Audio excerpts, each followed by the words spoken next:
Soccer fans, welcome into Zions Bank Stadium for another Western Conference matchup between the Real Monarchs and the OKC Energy. Chad Barrett, Landon Southwick on the call of tonight's game. Chad, both teams coming in different positions. One's eliminated from the playoffs, one's still clinging to hope of holding a home game here at Zions Bank Stadium, but the form is completely the opposite. Yeah, it's completely opposite. Like you said, it's much like the last team that they played.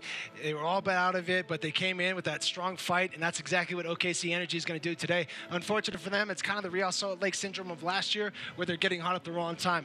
They got Adam John about 10 games ago, and ever since he's been interjected into their game, they've been scoring 3 goals, 4 goals, 3 goals, 4 goals, but always scoring that first goal on the team. That's been the trouble here at the Monarchs Stadium with the Real Monarchs. Getting that first goal, starting on that front foot, going to be very important against this team. A lot of size. If they get behind this team, they like to sit back, and then it's really hard to break them down. And the Monarchs have struggled as of late. Haven't won in 7 games dating back to August. No wins in September. They're a team that's really gone ice cold. Ice cold. There's no other word for it, and it's a little bit mind-boggling because they were the best team, win every game. They had this mentality, this aura of invincibility. That's gone. It's completely shattered. It's dissolved. It's whatever you want to say. But it's 5 out of the 6 games are losses.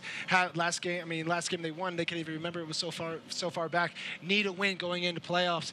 Pretty excited about there being some switch-ups and players that are going to be new in today's game as opposed to last game. So I'll be excited to see what they bring to the team coming down from RSL and also the new guys that are here. Monarchs with a big opportunity in front of them, but let's check out a quick video of how the Monarchs clinched their 2018 playoff spot.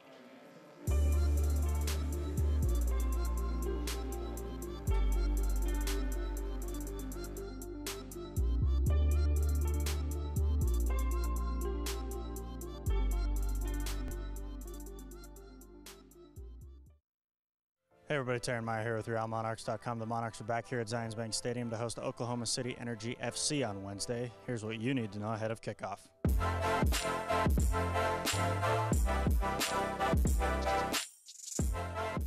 Winning Wednesday. Fans can purchase tickets and a corn dog to Wednesday's match for just $6 by going to RealMonarchs.com/promo and using code WINNING at checkout. As always, general admission tickets start at just $9 and can be purchased by going to RealMonarchs.com or by calling 844-REALTIX. Final outing. The match against Oklahoma City will be the final regular season match in the inaugural season at Zions Bank Stadium, so the club will be looking to finish on a high note before the playoffs. In 2018, the Monarchs have mounted an impressive 12-2-2 record at its new home and will surely be looking for 3 more points. Head out to Zions Bank Stadium to see the Monarchs take on Oklahoma City on Wednesday at 7 p.m. Arrive early and be loud. Jason Johnson! You've got to be kidding me! Shot with in! Alex Mendoza! Goal! Mendoza! Sunday the other way! Oh, what a goal! And what a world-class goal that is from Didier Drogba! Pure brilliance from Ricardo Pereira. Krasinski at the side and stop. Must-see TV. One of the big positives from that video is, the Monarchs have clinched a playoff spot. They're in, so they don't have to have that pressure. But we thought maybe that would change what was Saturday night. But the Monarchs fell 2-0 to Colorado Springs Switchbacks. And tonight they have a chance to change things up. A couple new infusions in the lineup, seeing if they can break that 7-game winless streak. Yeah, like you said, there's gonna be a couple of new infusions in the lineup. We're gonna start off with OKC Energy though. Cody Lorendi's in back. He's had an absolute lights-out game against LV Lights. Chavez, Harris, Ibiaga, and Halen across the back. Then you're gonna have a tight midfield of Bustos and Ross and Rasmussen. Rasmussen and Ross will sit with Bustos just ahead of him. Then you're gonna have Jonathan Brown and Alex Dixon, the speedster, out wide with a new acquisition. Deshaun Brown, ex-Colorado Rapid, is gonna be lining up top. Who scored in the last game, so he's getting hot at the right time maybe for them. Absolutely. On the opposite side, the Monarchs starting 11. And we'll start with someone that needs to get hot for them, especially going to the playoffs. Chandler Hoffman, needs goals, especially going to the playoffs. Needs to find that link up with Sebastian Velasquez. He'll be tucked under Charlie Adams and Pablo Ruiz coming down from the RSL team. Michael Chang and Bosa Salcedo also dropping in, will be covering up the wings. Lots of speed on the outside. Then we have Andrew Brody, Kalen Wright, and James Moberg, and Stanley Okumu, the new one, the Kenyan. He's been inside. He's been with Kenya national team forever, and it's exciting to see what he might do. And now Connor Sparrow, after his long injury, is back in between the sticks, looking to see if he can get a shutout. They haven't had one in 11 games. Good side from both teams, and you've got some infusion like we've talked about from Real Salt Lake tonight for the Monarchs. Pablo Ruiz is one of those guys that you have to keep an eye out for. He really could be the best player on the field tonight if he plays to his capability. If he plays to his capability, absolutely. But what they were missing on that last one with Jack Blake and Charlie Adams, they were 2-8s. None of them were true sixes like that Justin Portillo, who sits in there and just kind of takes up and just drinks all the balls that come into there. Pablo Ruiz, is he going to do that? He's not normally seen as active. He loves being on the ball, technically very gifted. He's going to be looking for his boy, Sebastian Salcedo out here on the left side, coming down from RSL, trying to get some minutes. This is going to be a good opportunity for him to push the Real Monarchs into a playoff win before they go in, and also get some good minutes for himself. Both sides almost ready to go. Monarchs in their claret and cobalt kits. OKC Energy in their white with green and blue trim. We're underway here at Zions Bank Stadium in the first minute of play. Connor Sparrow back with the Monarchs after some time away, injuries, a lot of changes, but he's been that mainstay for the Monarchs really in the last 2 years, and someone that a lot of people recognize as a quality keeper that takes care of business. I mean, he made the jump from Monarchs to Real Salt Lake for a reason. He's got the ability, he has the skill. He took an unfortunate injury, the same exact injury as Andrew Putna took at the beginning of preseason that kept him out. But look what happened when he came back. He comes back in, Ramondo goes down, he gets his shot with RSL because Connor is hurt, and he does great for him. So we're looking for that kind of, or Connor will be looking for that kind of same start that Putna had coming back from injury. Getting a shutout would be big for his personal confidence going forward after this game. Throw in for the Energy. This is what they are going to face all the time. Monarchs don't have a lot of size. Definitely a little bit of an interjection there with Stanley Okumu. He's a tree there in the back, but there's trees all over the field for the OKC Energy. They're #1 team for drawing fouls in the opponent's half. Drawing fouls in the opponent's half and scoring off those free kicks. Great counter-attacking team. Look for them to try and open up the Monarchs, get them wide, and attack through the middle. You saw an opportunity there from Dixon as he gets things underway, trying to put something on frame, but wide.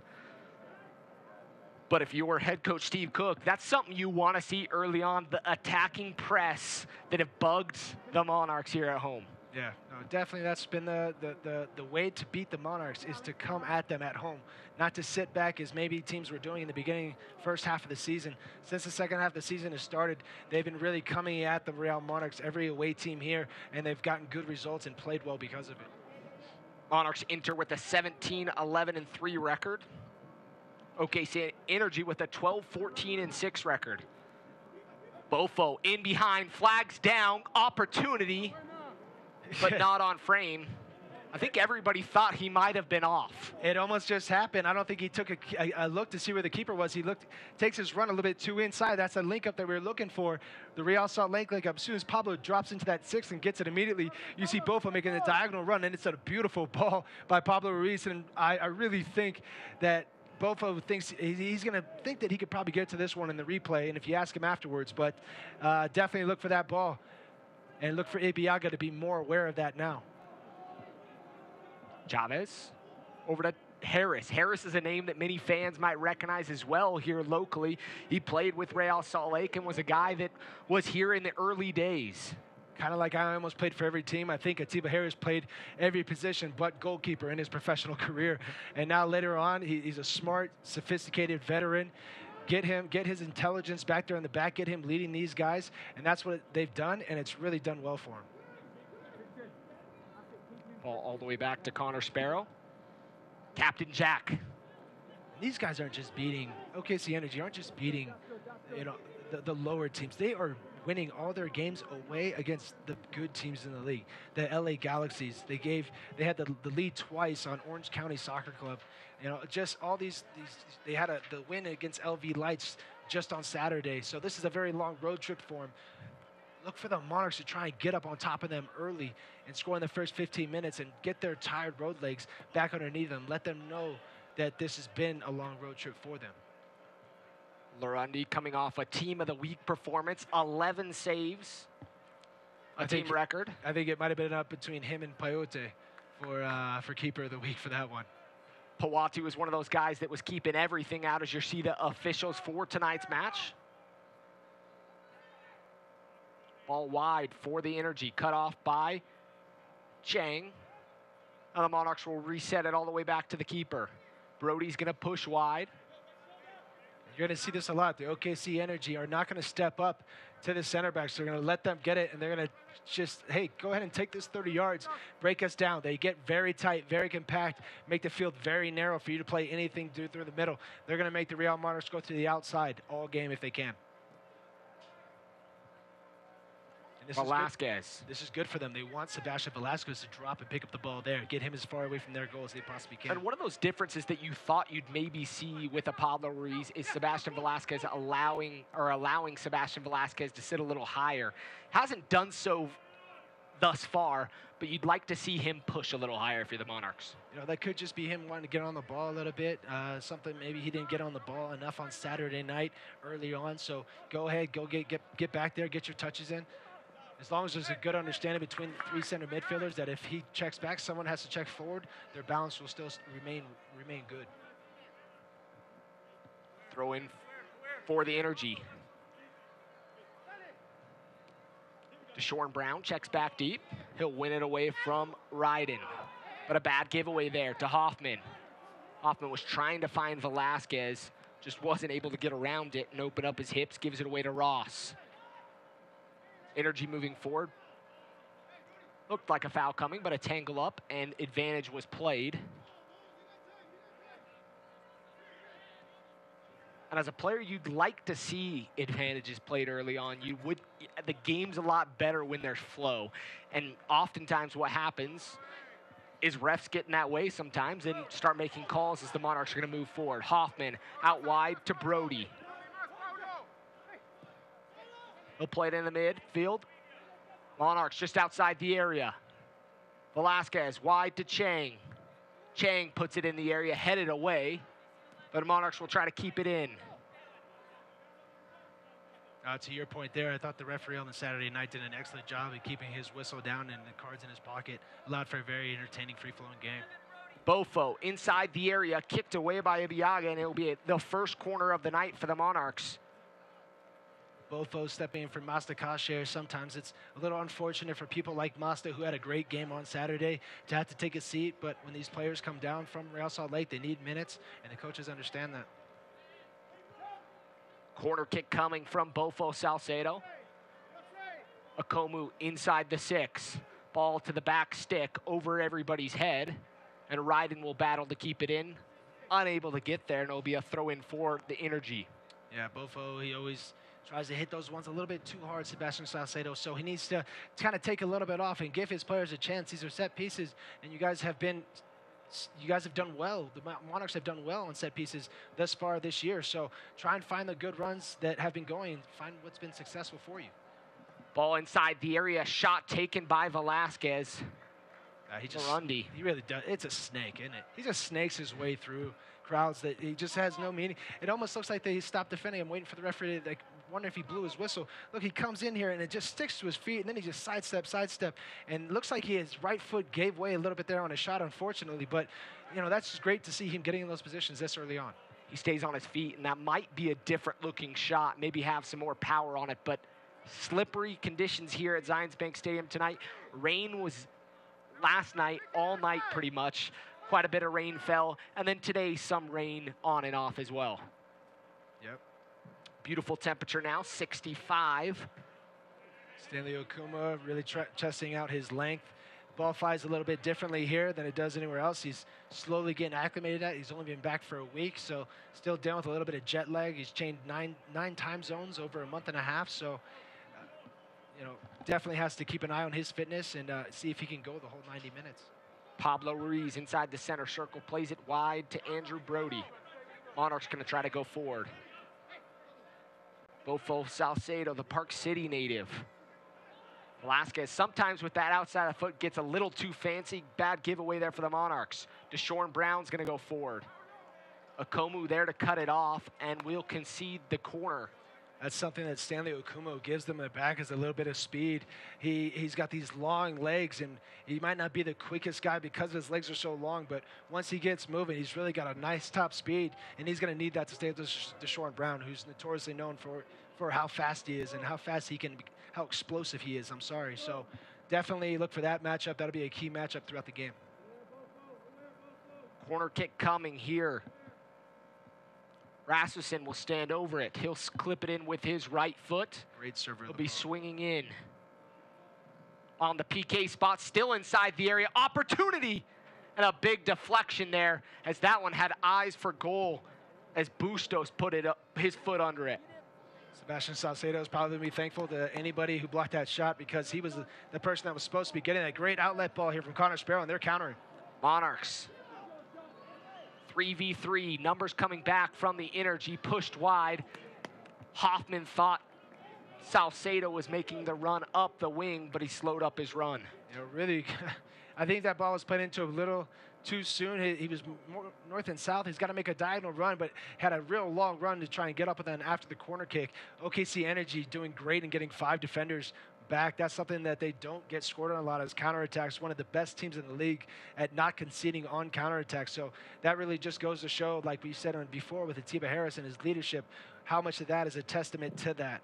And Lorendi is great off his line and has been big on making saves for him.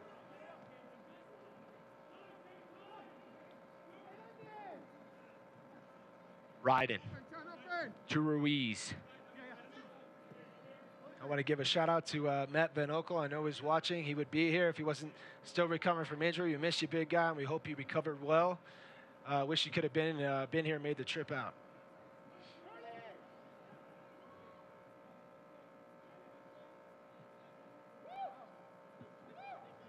Adams, nice switch there. Ball's high. Kept in by Bofo. Cut in by Brody. Brody's going to take a hit from distance, and why not? Yeah, that's normally not his thing. Is when he cuts across, he's always looking for that pass.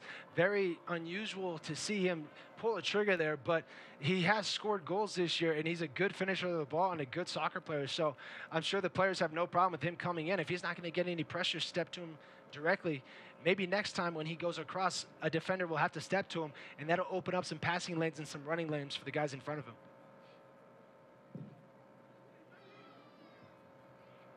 Komu rises up and wins the header. Second ball, though, with the flags up here on the near side, coming from an offside position to an onside position. Linesman not on the same page as the center ref. He wanted to let that advantage go right there.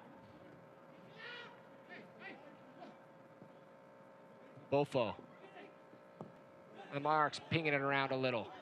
Salcedo picks up his head, cuts around the defender, just outside the 18, trying to thread the needle, but it'll be cut off.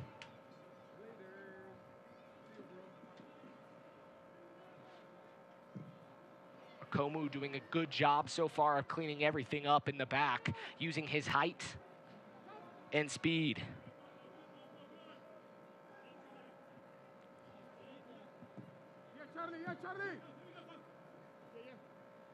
Matt Van Okel, a guy that we loved around here, a guy that was adored by many fans.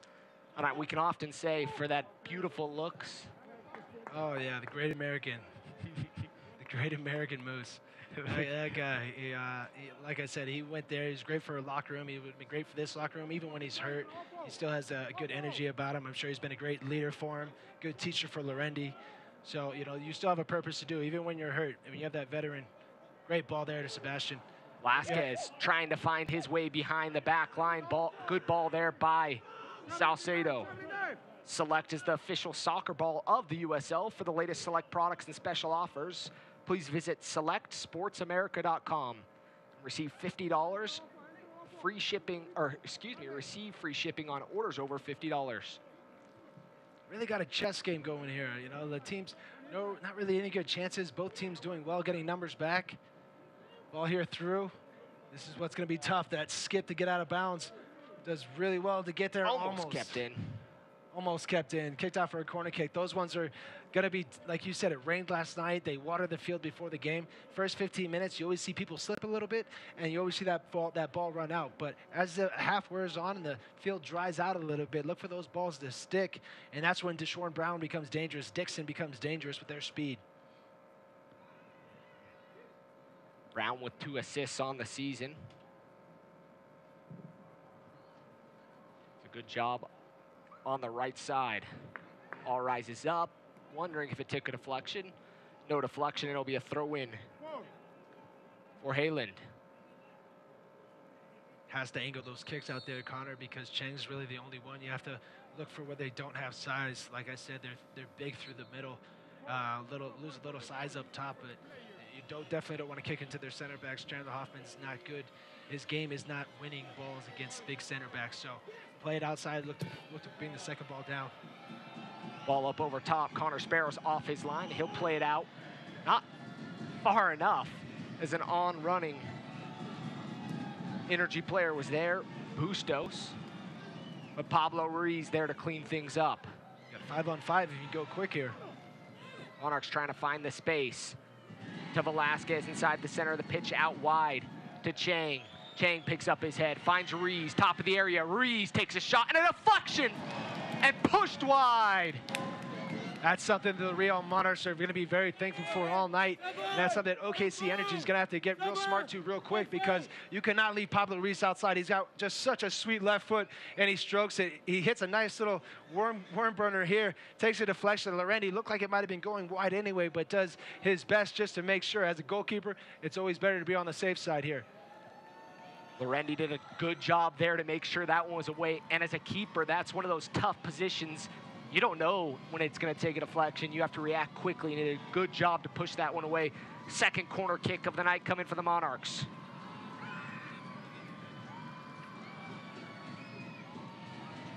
Pablo Ruiz will take this one, swinging in with his left foot. Monarchs, everybody standing around the PK spot. Ryden rises up, headed away. Monarchs will try to reset. Velasquez will dance towards the touchline. Puts it in, back post. Chandler Hoffman there, over to Salcedo, and a goal! A thing of beauty! I don't think that was Sebastian Salcedo with his right foot. That was Michael Chang. What an unbelievable play. First, a great corner comes in from Pablo Ruiz. Good job by OKC clearing it out.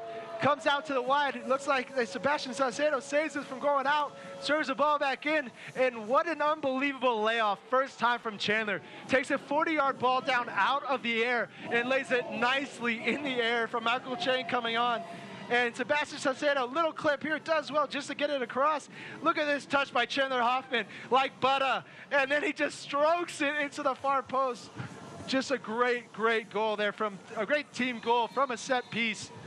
Homicide Olave is going to be very happy about that. Monarchs are up 1-0.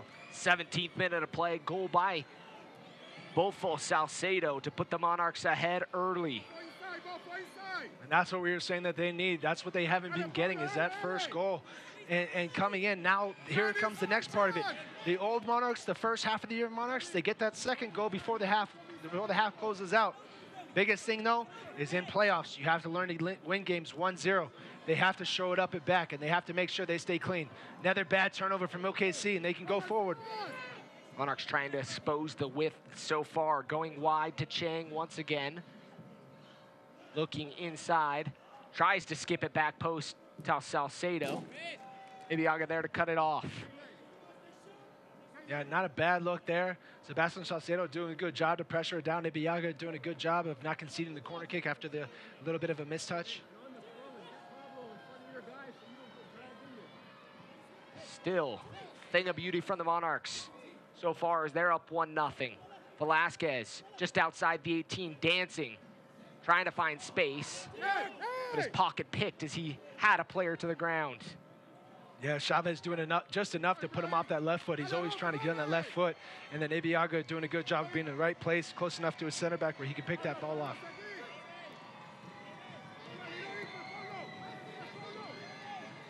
Bustos, their new acquisition. He's almost like a Shaqiri type person for this OKC Energy. He's small, stout, and great left foot. Bustos Ross plays it wide to Rasmussen.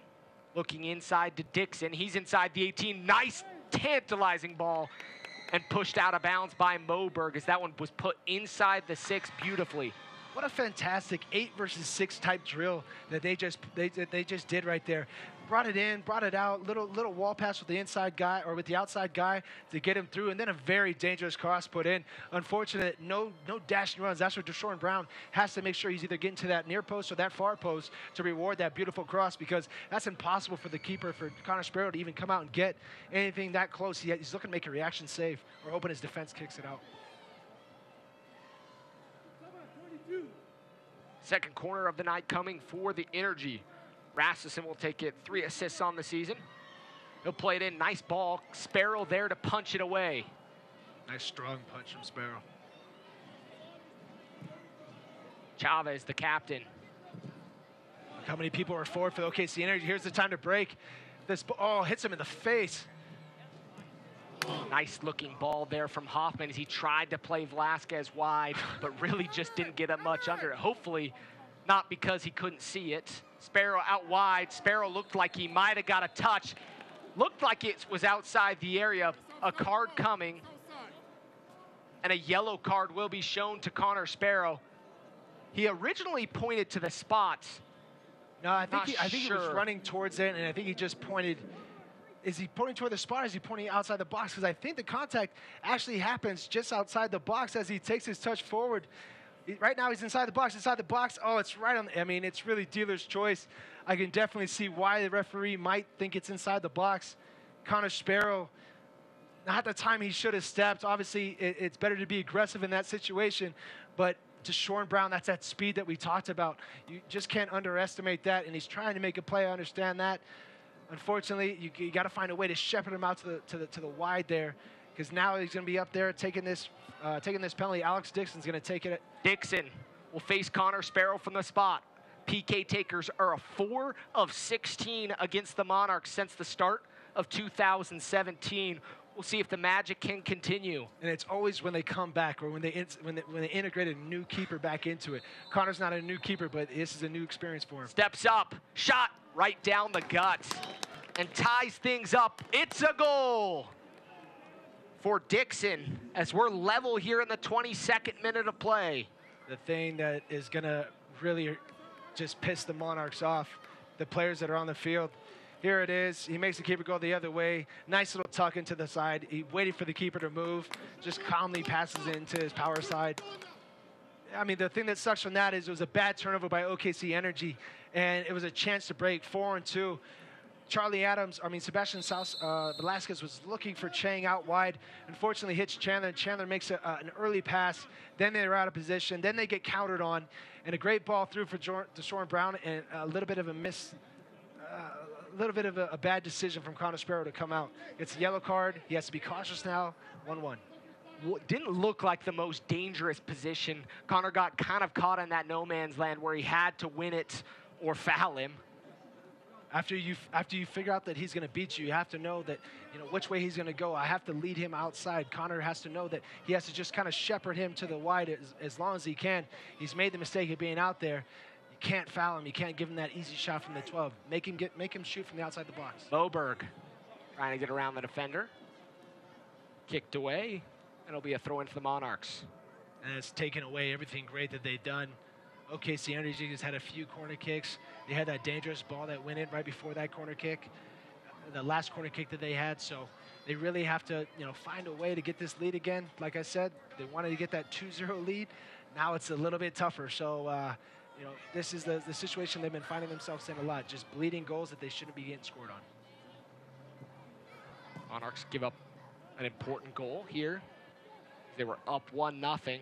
Now we're tied here in the 24th minute of play. Chang to Adams. Adams picks up his head, puts it in through traffic, takes a deflection. The Monarchs will try to keep it in. Ruiz trying to get around Bustos. Good use of his body there. There'll be a throw in for the Monarchs. Get the best photography from around the league, plus highlights and updates throughout the week on the USL's official Instagram feed. by following us at Instagram.com/USL Soccer. That's Instagram.com/USL Soccer.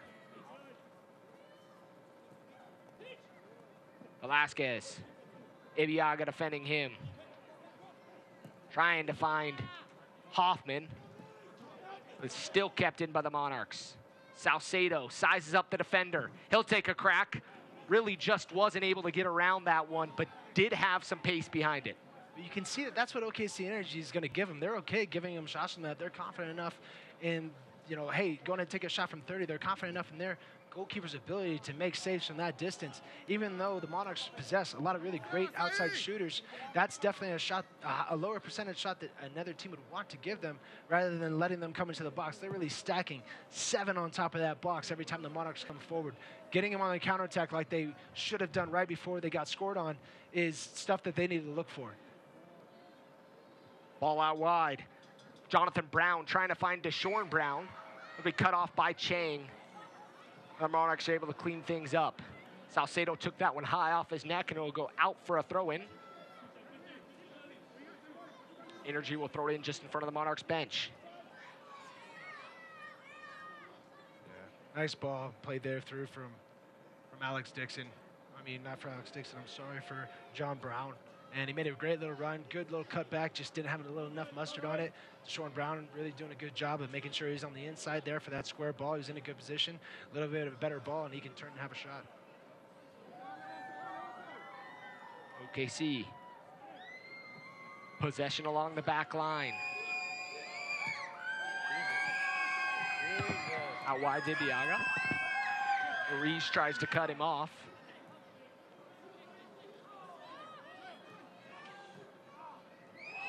OKC with a good spell of possession here.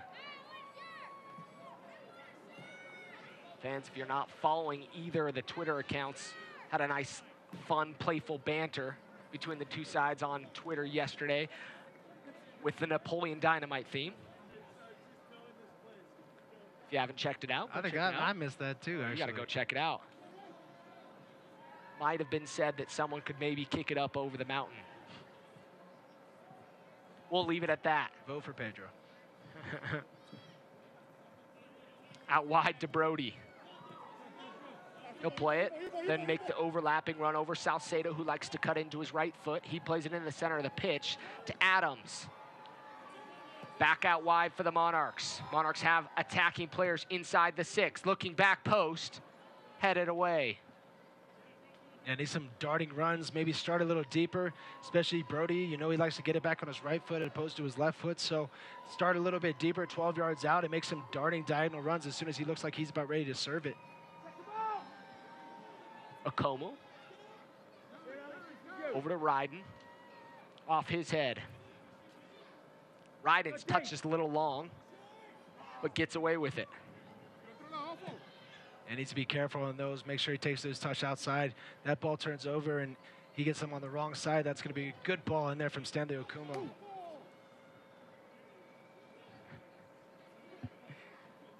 Got a lot of connections here to Napoleon Dynamite in the state of Utah. Just filmed to our neighbor to the north in Idaho. Many fans and one of our production crew actually went out on a date with one of the actors. OKC with a good opportunity, cut off by the Monarchs. And that's fame right there. I think that's fame by association. And I think your only fame is... Dixon with a nice-looking shot there, but kept in front of him by Sparrow. It's another, I think, a bad decision by Connor. He's got him right on him. Look at this again from Dixon. He kind of really he just misses all of this. He's trying to hit a knuckle puck at that far post, but he just kind of leans it off it and just catches on the toe a little bit too much, and he gets nice dip on it, but unfortunately right into Connor Sparrow's hand. Good step by Charlie Adams. Adams cuts things off. Monarchs have numbers if they can go forward. Salcedo looking inside and in between two players. I don't know why he doesn't play Velasquez there. He makes a nice little diagonal run as we were just talking about. He needs to give him there, especially to be on his left foot for a first-time shot. Just nice little measured ball would be nice. Missed opportunity there from the Monarchs.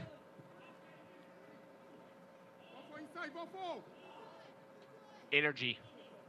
29th minute of play, still tied 1-1.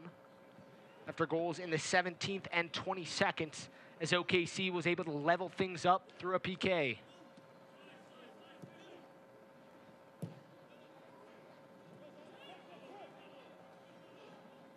Center of the park, sprayed wide. Kept in, Deshaun Brown trying to make a run, calling for it to be around Takomu, but he held up his run as the flag might have been up. And they need to find a way, the Monarchs, to get around Rasmussen a little bit more. He's the guy that likes to drop deep, kind of like Pablo Ruiz, and he's shown that he has a really good right foot and can really put it wherever he wants to. So if you give him the time and space, he's definitely a good enough player to pick out his spots in those long diagonal balls that you don't want to see too often in this game. Adams to Komu. Komu tries to play the big ball. Looks like he mishit it as Hoffman came from an offside position to an onside position. The flag will be raised. They're probably questioning Stanley a little bit. He looks at me. You see how tall this guy is next to me, man? He's going to win everything. Come on now. Help me out. High floated ball from the new addition to the Monarchs just before the roster freeze. Also an addition on the opposite side, Deshaun Brown just before the roster freeze. Steve Cook knew him in Colorado. He's a guy that played and many Real Salt Lake fans would recognize. It's a bad giveaway there. Adams, not much going to Salcedo. Salcedo will take a shot from distance. Caught the run, Lorendi sitting in his goal, not really ready for that shot, and just wide. The only thing that Sebastian Salcedo, I mean, the thing he hasn't perfected yet is he's got such a quick trigger. Look how fast he gets this off. It's just so quick, and he gets so much power on it. But when you do that and you go quick, a lot of the times you can catch it off the instep instead of catching off that outside fat part of your foot like he would probably want to do to make that ball dance a little bit. So, you know, he's getting a good amount of shots from the top of the box here. That's something you don't want to do if you're OKC Energy. Don't give him too many looks from there. It's like giving a person, you know, a lot of shots from the three-point line. They're going to make one of them. Good ball there by Ruiz to start the counter. Velasquez to Salcedo. Salcedo, size up his defender, being held onto. The Monarchs are going to slightly recycle. Adams has Moberg wide, with Chang just in front of him.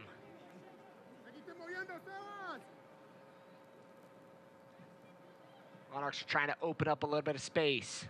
Moberg on the touchline. He's going to play it back and recycle. Smart decision there from the Monarchs. Yeah, don't have to force things. Yeah, not enough movement off top. Definitely, they're not going to move for you in the front. You definitely great ball in there from Caleb Ryden. Those are what they need to find. Those entry balls on the ground, diagonal in the middle of the field to their center mids. That's a great ball. Salcedo from distance, just wide. I don't know, but if I had my money out, I'd probably put it on a SportsCenter top 10 goal at some point throughout the night. He just got one on his right from the same spot, and they left him open again. Here, have one on your left. And he tags this one too and doesn't miss by much, just trailing away from the whole time. Obviously not his favorite foot, but does good to make good contact with it. Wasn't far off. He's starting to narrow his focus, and he's starting to just change that little aiming thing on his gun a little bit right now. Look for that to get a little bit sharper. Good win by Moberg there in the middle. Monarchs going to try to apply pressure. Hoffman, Salcedo with him. Go on. We played up the sideline and all the way back to Connor Sparrow. 33rd minute of play.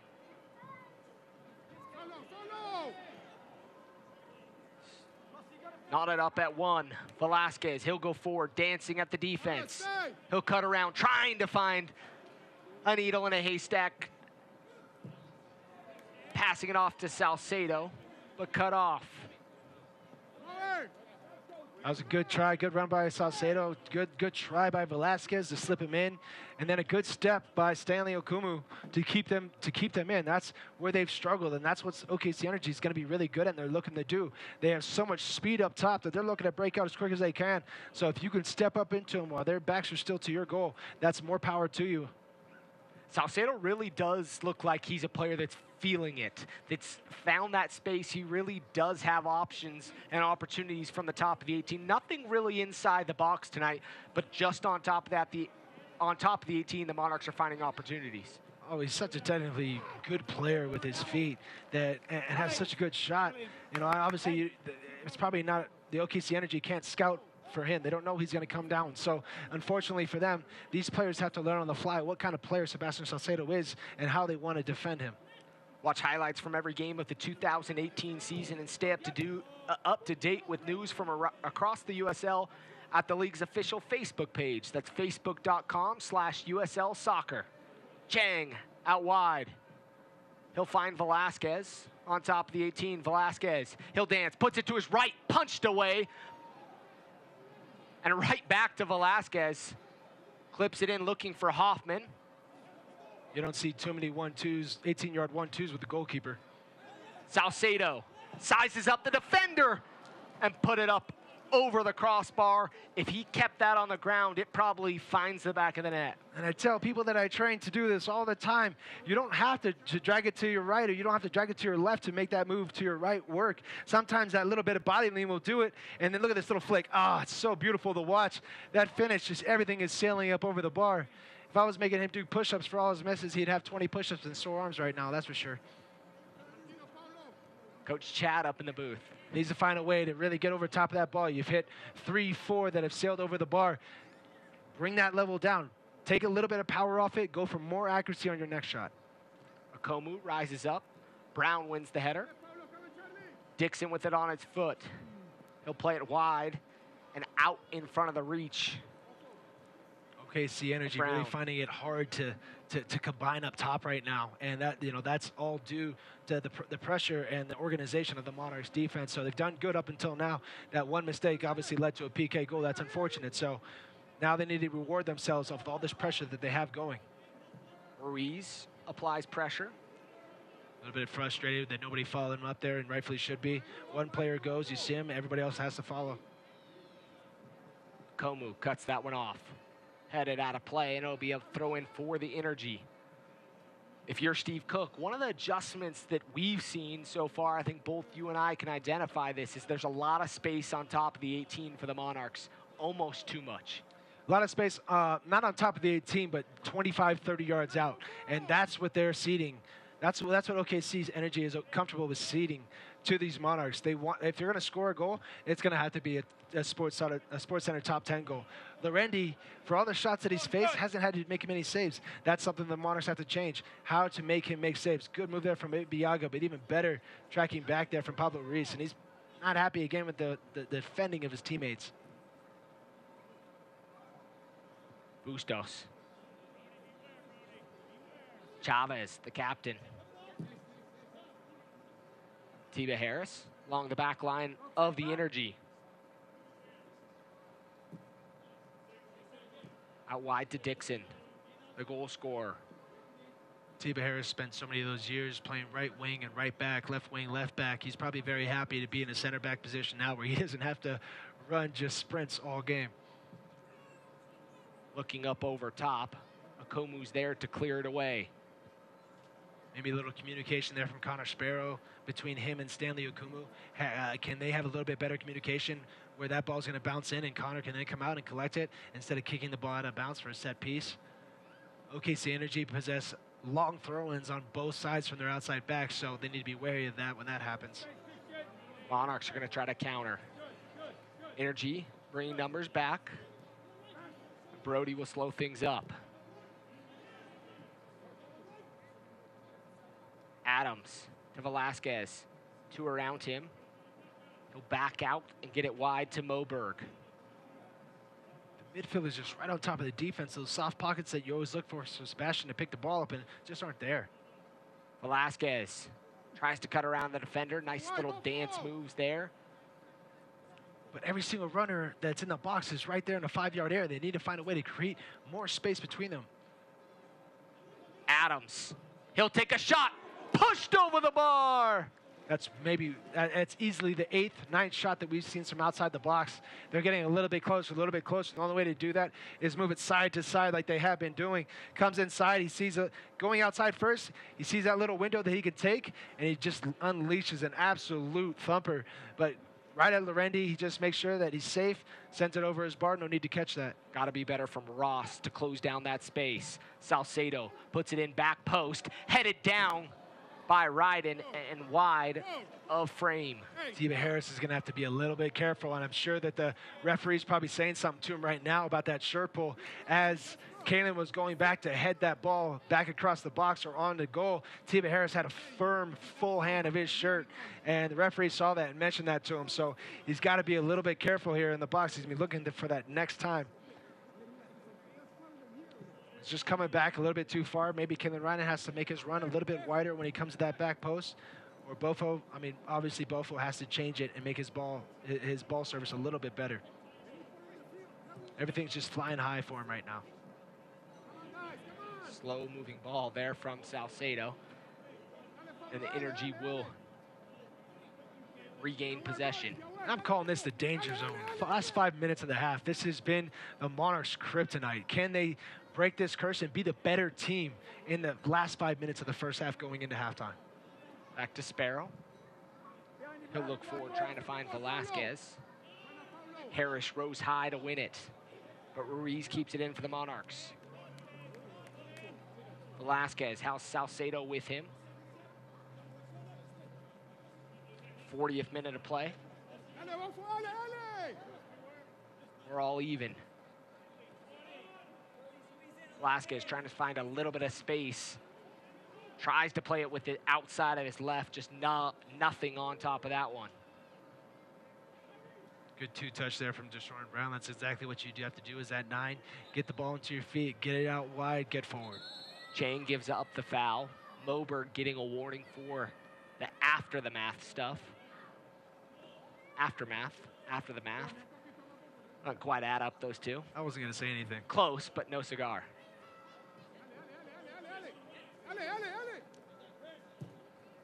Ibiaga putting it up over top, trying to put some spin on the ball to get it to check down, but too far out in front of Dixon. Well, Dixon's kind of a weird guy because he has so much speed and just left in reserve, to be fair. He definitely is, those are the runs that you think he would always like to do, but he's good enough with his feet. He likes checking to the ball, and he's really good at playing through balls diagonally into the center of the field from the wide position. So look for him to do that because that's the type of ball. He's not going to run it behind every single time like you think he might. Komu, Brown, Deshaun Brown, he's inside the 18, takes a long touch, and Sparrow able to come off his line and collect. Deshaun Brown taking advantage of Stanley Okomo's first start there. Ball bounces high, and instead of making sure that he gets his body in front and protecting the ball from the striker, Deshaun Brown reads it, uses his speed again, comes through, gets a little touch. That's the second time that his speed has somehow caught the Monarchs by surprise when it really shouldn't. So they need to find a way to make sure that that doesn't happen anymore. Adams. Wide to Moberg.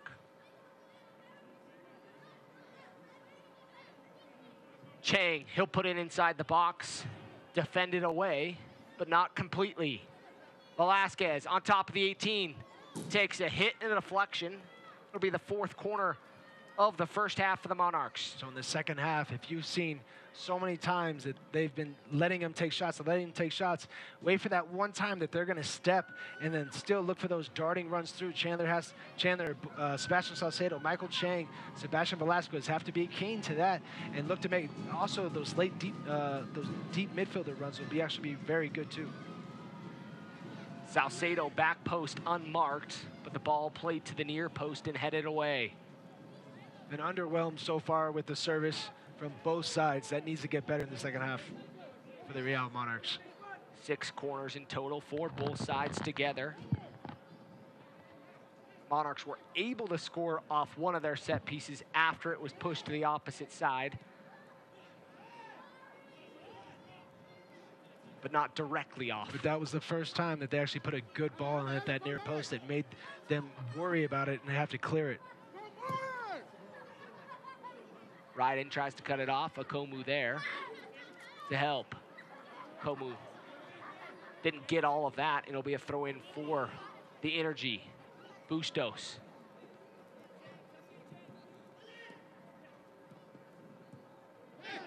Ball's out of play.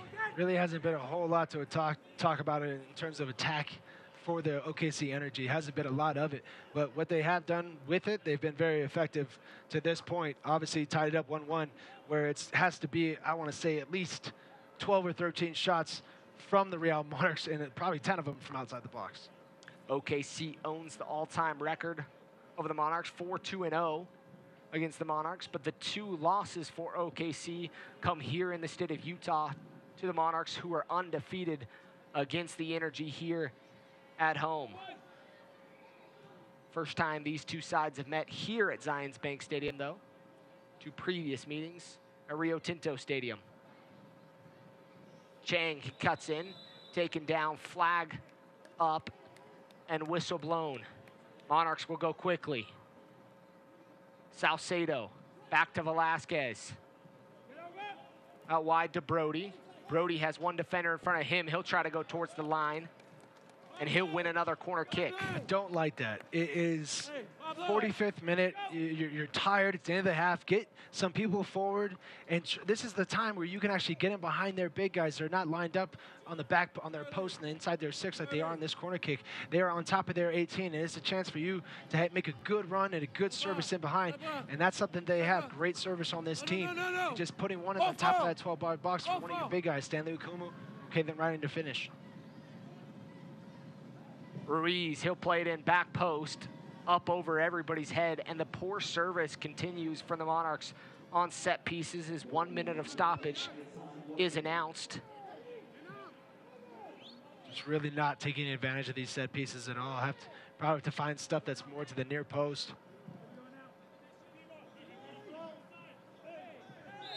Salcedo was going to get called for that one all day. He sized up Harris, jumped right into him, and had no clue where the ball was. Bofo got bumped that time before, so I think that's what he was probably saying to the referee is, hey, he hit me the first time and you didn't call anything, but the referee played that advantage that time. That was definitely a foul when you're just jumping straight in, not trying to play the ball. As a shorter forward, you know a thing or two maybe about that. Yeah, but I had hops. I actually won my fair amount of headers. I was good at timing. I'm just teasing you. Just giving you a hard time. Opportunity, Brown was there. Light header back from the Monarchs, but Sparrow calmly collects. Yeah, it's the stuff where, just make sure that you don't concede it here. You don't make any stupid mistakes. They won't get the chance to because that's halftime. 45 minutes of soccer played here at Zions Bank Stadium. 15-minute break coming up here shortly. We're all level on goals by Salcedo in the 17th minute on an absolute beautiful volley from him. But the response from the Energy in the 22nd minute of play with a PK to level things up.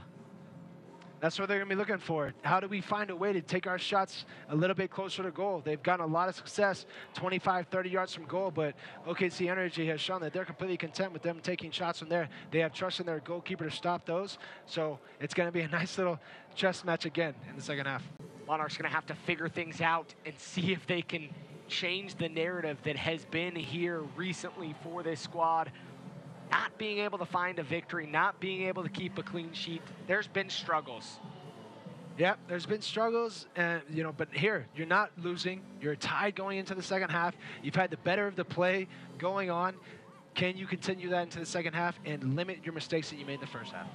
All level here at Zions Bank Stadium. We'll take a halftime break and be back shortly. Rodrigo Inigo, Wiki gets up, he finds far post, Matt Bersano makes the save. Ledesma, shot with the left, great save again from Sean Lewis. Brings it down, Davis cuts it back in front, what a save, Crepeau! Save of the week, nominee right there. LaGrassa, get out in front, save, Vega, follow-up is up and over, Allen Ross. The feet of Martinez, oh, big save by Loro, that one was dipping.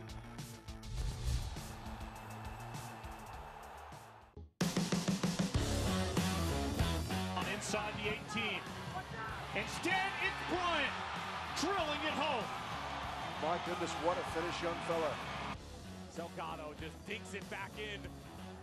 In the middle, the flick, it's in! It's Miguel Garduño!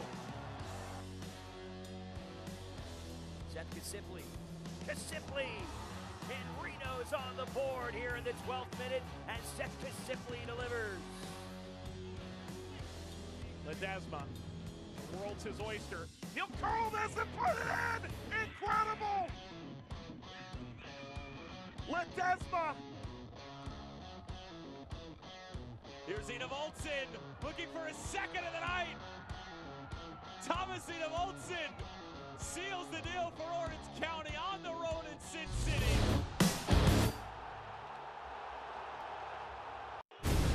Jason Johnson, you've got to be kidding me! Sabrina Pin, Alex Mendoza.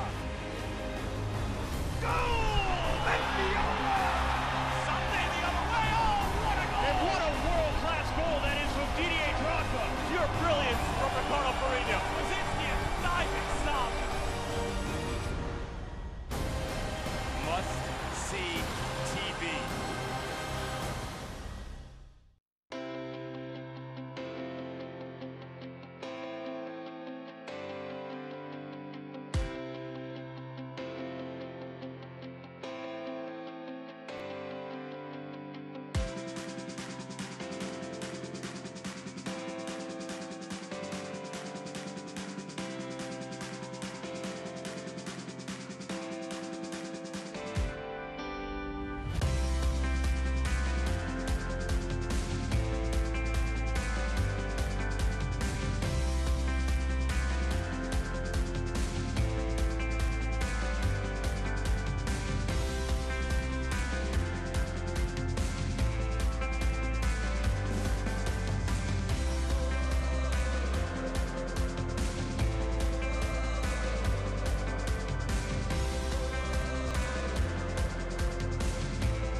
Chad Barrett, Landon Southwick.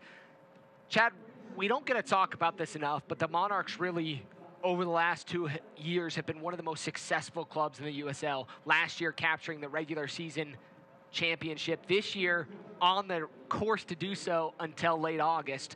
But last year, there was a big difference, a hole that was felt. The Monarchs really rode high all season long, really didn't know what a defeat was until they came on penalty kicks late in the season in the first round of the playoffs and got knocked out by Sacramento Republic. What's different this year for the Monarchs, or what do they need to do that can change things so they don't repeat that?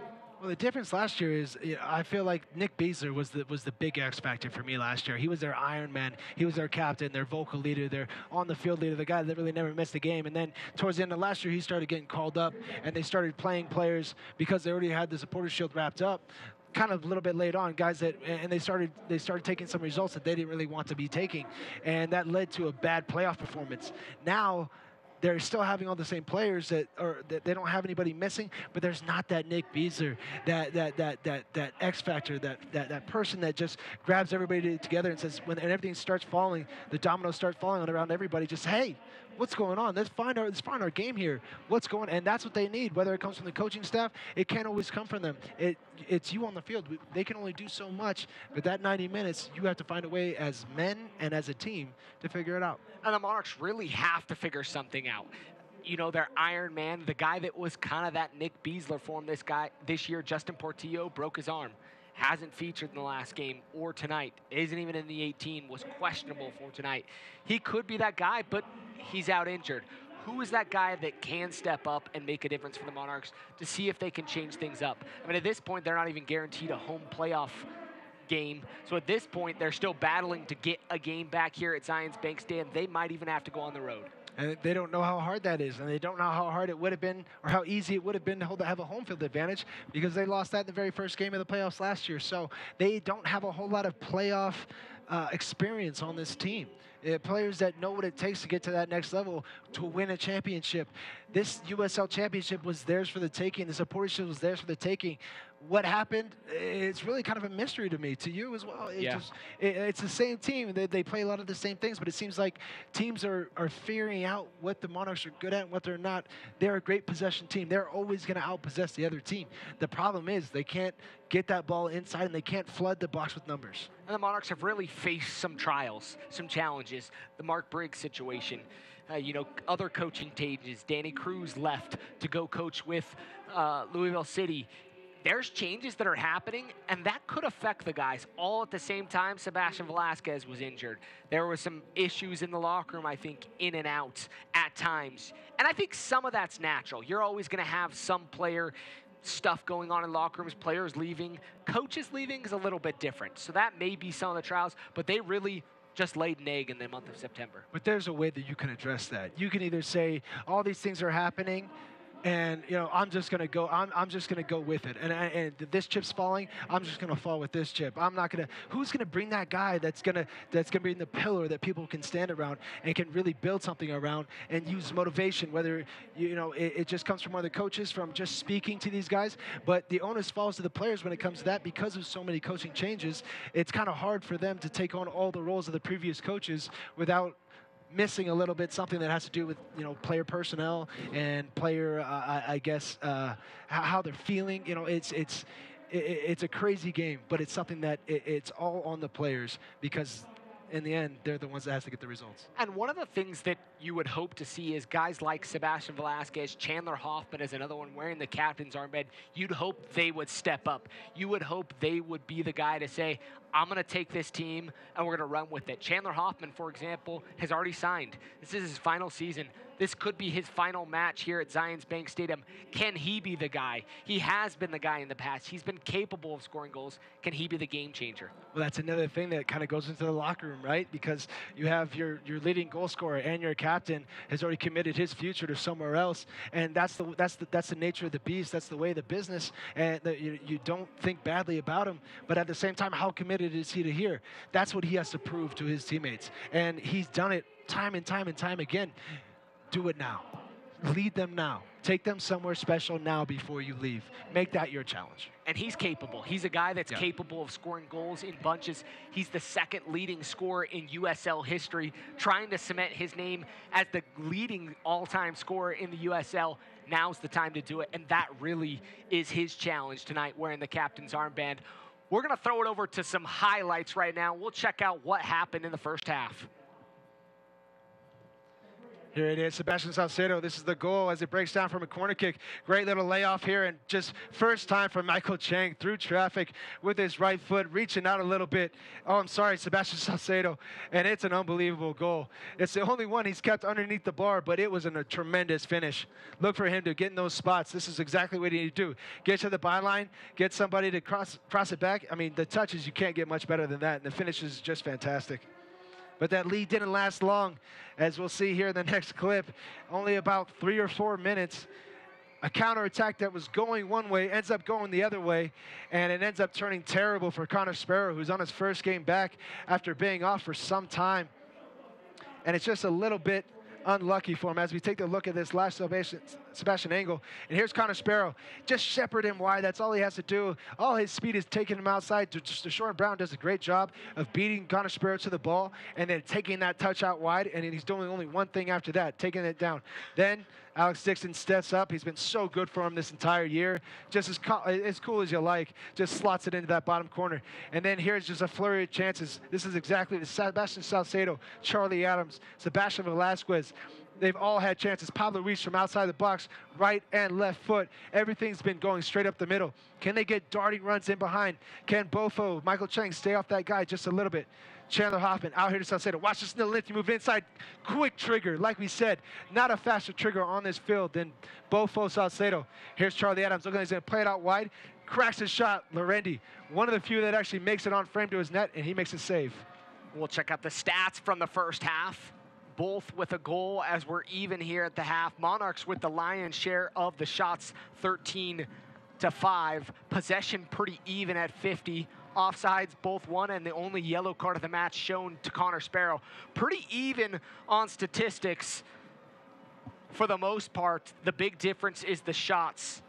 Shots on target's even, but the Monarchs have had more opportunities just in the general sense. But if I could circle this 13, I wish there was how many shots came in from outside the box, and that was right there. I want to say it's at least 10.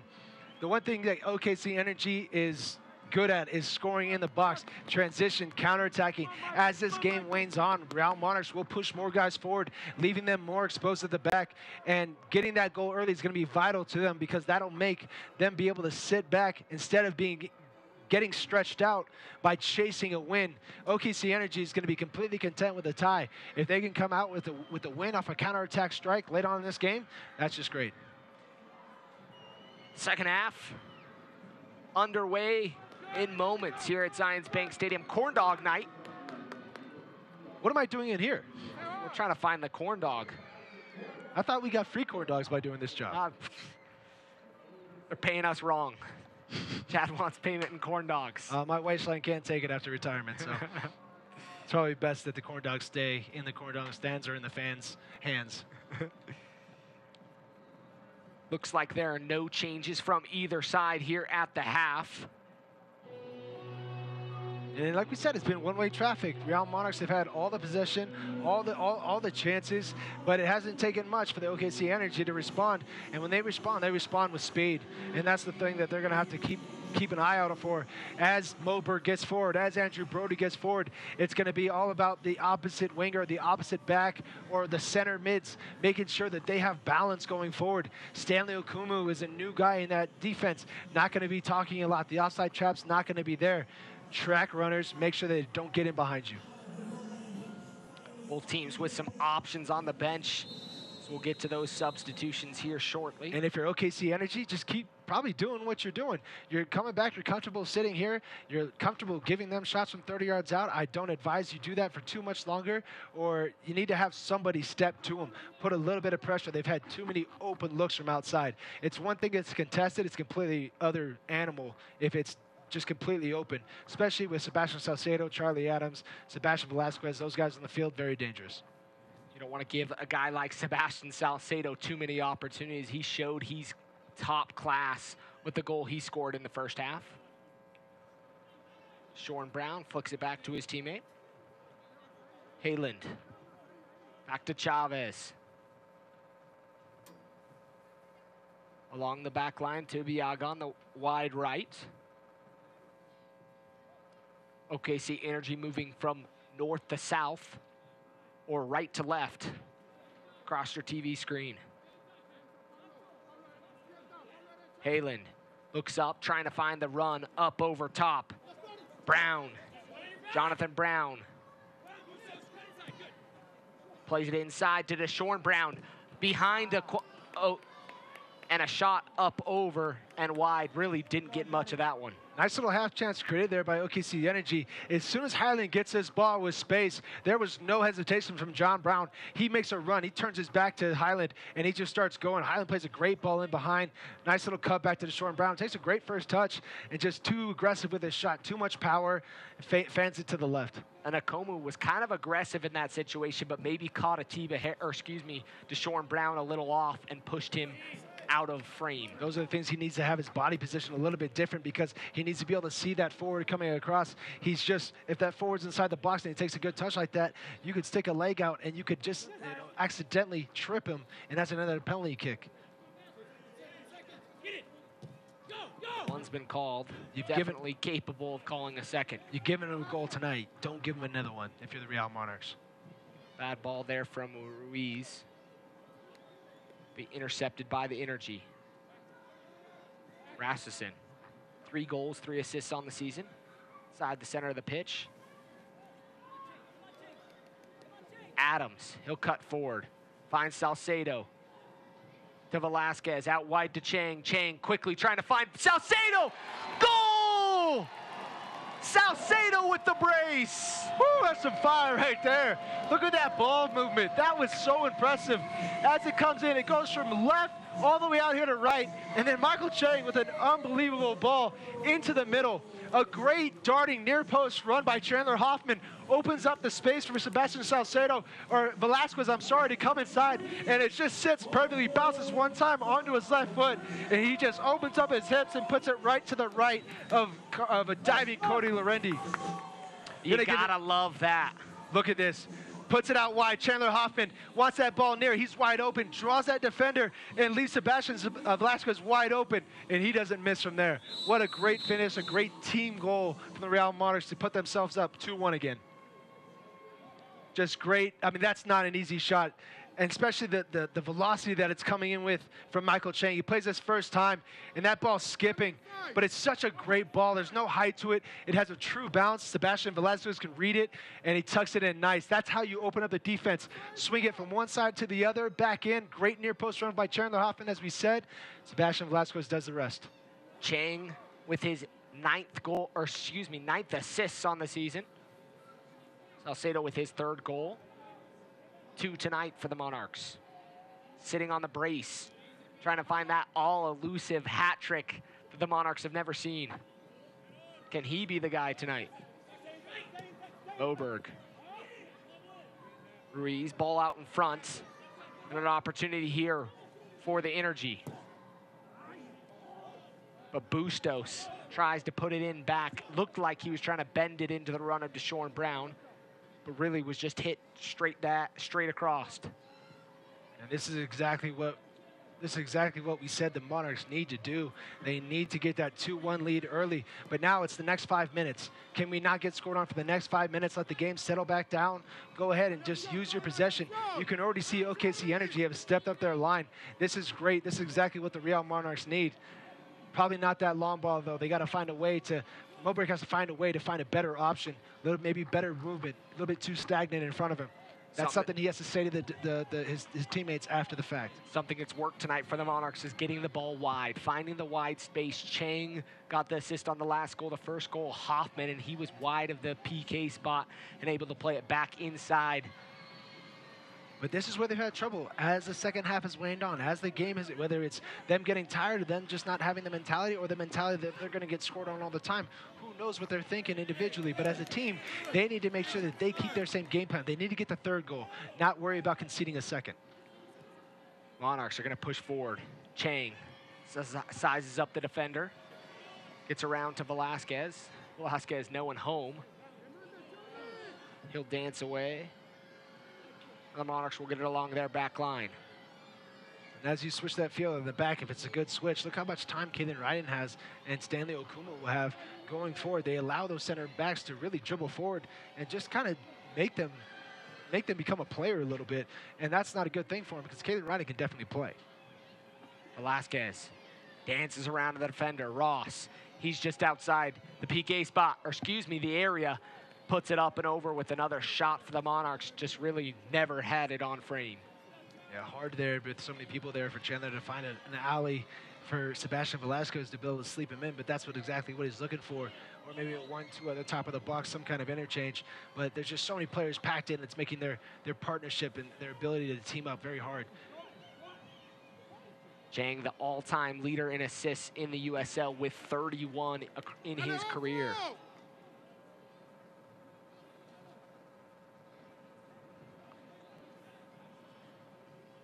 We throw in for the Energy. Ryden, he'll play it forward, keeps it in, and clears the line for the Monarchs. Monarchs gonna push their line up. Back line held by Ryden. As you come out, you need to be constantly checking your shoulder if you're one of the Real Monarchs, looking for these guys. They like to make north-south runs, just like right there. Nice little read there by Kalen Ryden. Now can you counter quickly? Ruiz picks up his head, finds Chang out wide. Good, dirty work there from John Brown getting back. Chang to Velasquez. He'll play it wide to Salcedo. Bofo. And you can see them being a little bit more conservative on the balance. 6 players back behind the ball, not looking to get forward. Bofo with it wide, 2 players inside the box. Velasquez making his way in. Bofo cuts back, looking forward to Ruiz. Ruiz takes a shot and a deflection wide. That's a big deflection. That looked like it was goal bound in the bottom corner, and Cody Lorendi looked like he was kind of a little bit of a statue type pose. Not sure if he caught that as well as he wanted to, but it's a good patience here. Bofo Salcedo waits, and then lays a nice pass out there for him, and he's going back post. He's trying to do that chopped shot, and he gets all of it. You could see looks like he thought it was going towards goal. So can they get better on their set pieces, though? More importantly, can they not get countered in their set pieces? This is where OKC Energy can really open them up with their speed. One of the halftime talking points for us was set piece effectiveness. Looks better on that one, right in front of Akomu, and a better ball there from Pablo Ruiz. Monarchs have to get back, though. Got 3 players on this side, need to find a way to get pressure to the ball. Very good. OKC does a nice job to break pressure there. Even though they don't win the ball, it's important that they step in that. And that dog work that they have to do is the whole reason why they're winning this ball right now comfortably in the back, is because they pressed up high enough to allow their back 6 to get into their blocks and get into their lines. And that's big. It's very important for an offense, for a team strategy to go with when you're defending corner kicks. Ball played forward by Sparrow, a little long for Velasquez. It'll be won by Chavez. 2-1 Monarchs. The game's winner so far in the hands of Sebastian Salcedo, or Bofo Salcedo, the Park City native. Coming down here, really showing Mike Petke that he deserves to be on the field for the Real Salt Lake. Making a good case for that, that's for sure. Komu could let this one ride. Deshaun Brown trying to encourage his teammate to get the ball to him, not force him to run away from goal. Well, center forwards, that's the only place that we never really want to run. Besides defending, we never want to make those runs away from goal. Always try and find a way to get into. But he needs to be an option for it. They're having trouble figuring out how to attack these Real Monarchs if it's not on the counterattack. They've done a great job, the Real Monarchs, of getting back into their blocks and putting pressure up top. It's been a good team defensive look for them. Chang settles, nice looking ball there as he almost got it to Velasquez. Ross was there sitting in that space. Sometimes that pillow's a little too soft. But boy, does he have the finesse a lot of times. I mean, 31 assists don't come by accident. That becomes, you have great awareness, and you have even a better playing ability to pull off what you want. Hayland out wide. Jonathan Brown making a run out wide. Akomu goes to ground. Gets up, still on the touchline, looking back. Just over the head. Kept in momentarily by Bustos.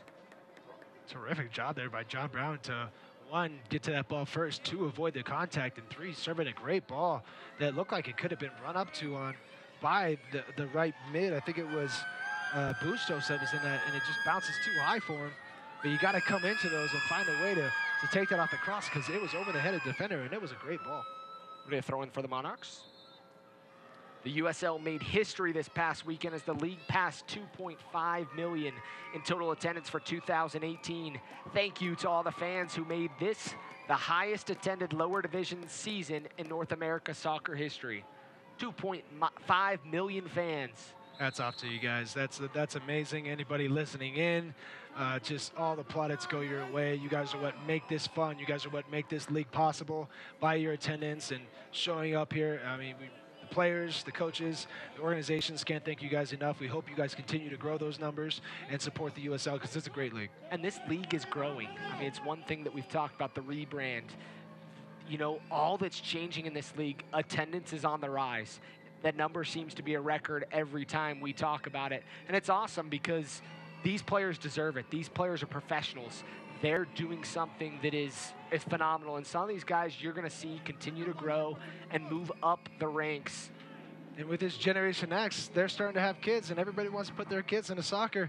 One, it tires your little tykes out, which is great, so you don't have to deal with all that extra energy when they come home. But at the same time, it just builds so many great foundation skills as a human being, playing within a team and learning to be a star, learning to do a responsibility and to have a job. And I mean, it's just like I said, like you said, it's really just a great brand of soccer, and there's no doubt that, I mean, soccer is growing exponentially in the United States. Hats off to the USL. Hats off to all you fans listening in tonight who have attended games here in the 2018 season. Hope to see you back in the 2019 season. Monarchs trying to figure a way to get another game here at Zions Bank Stadium this season. Tonight's the regular season home finale. Well, they've only taken 2 losses in 2 years here, so it is still a fortress. But it just, that fortress has a hole in its wall. Somebody shot something into their wall and it stayed down, haven't time to rebuild it yet. This is a game that starts that rebuilding process, and maybe it's not enough going into playoffs, and maybe it's just the ticket. Who knows? You got to see this game out first. Monarchs with the 2-1 lead here in the 59th minute of play. Chang. He'll pick up his head, switches the field completely. Nice ball there to Salcedo. Salcedo sizing up the defender. Talking about soft pillows. What about that touch? Just sticks to his feet. Such a great sense. Looked like kind of a little bit of a rough challenge there. No foul called. Yeah, I think like he got ball first, though. I think he got the benefit of the doubt because he got the ball first and then got Sebastian Salcedo or Velasquez last. Velasquez not a big call for it, so I think he understands that he was second to that ball. Brown looking for the foul. Akomu. The bad part about Brown is actually has a little bit of size on him now, so he actually is not going to get as many calls as he did when he was smaller. The Jamaican international. 14 appearances, 2 goals for Jamaica. 20 goals and 60 appearances for the Rapids as there's a foul called. See right here, Sebastian Salcedo, much smaller than Ibaga, and just those little touches, they look so much worse on a smaller player. But Deshaun Brown, I actually had a referee tell me that once. I asked him why he didn't call a foul, and he goes, Chad, look at the size of you. I was like, what are you talking about? Like, it shouldn't make a difference from player to player, but obviously it does, and that's up to the referee's discretion. People want to see battles, and if you're going to go with me, then he's going to allow it to happen. Free kick coming, clipped into the area. Ryden tries to rise for the header. It'll be a corner kick, though, for the Monarchs. They're second of the second half. And he's really not getting free on those ones that are being floated to the backside. He's backing up. It seems every single time that ball goes to the back post, he has to back up even more. He has to find a way to get his run so he can actually come on to the ball to be able to send it back across or to be able to get a shot on goal, or else everything shot on goal won't have any juice. Ruiz, last corner kick from him was better. We'll see if he can repeat that. 61st minute of play. That's swung better. In, and a nice tantalizing ball across the 6, punched away by the keeper. The unfortunate thing is when you take so many bad corner kicks, what happens? The players start running. Why am I making these hard runs? And what's justifying it? And so these services, he's had 2 good services here in the second half. The third one, the fourth one, maybe they'll be a little bit more keen getting on to the end of these crosses. Those were 2 great balls. The first one was to the near post. The second one, obviously, as you just saw, A good opportunity is to heat. Atiba Harris is going to foul Chandler Hoffman. And that's It'll be a free kick. And that's a mental game that Chandler Hoffman has to win before the game even starts. If you know Atiba Harris, you know he's a very physical player. So any ball that's into my feet, I'm going to try and take 2 touches and really just get my body position in the way. And that's what he does a great job of. He takes that first touch, gets up a little bit on him, but at the same time, Atiba Harris is so aggressive, goes to the back, and it's an easy foul call for the referee to make. Free kick coming for the Monarchs. Really not pushing anybody forward. They are comfortable with this 2-1 lead. They do not want to give them a chance to break on the counter. And understandably so. Yeah. Chang. Dancing.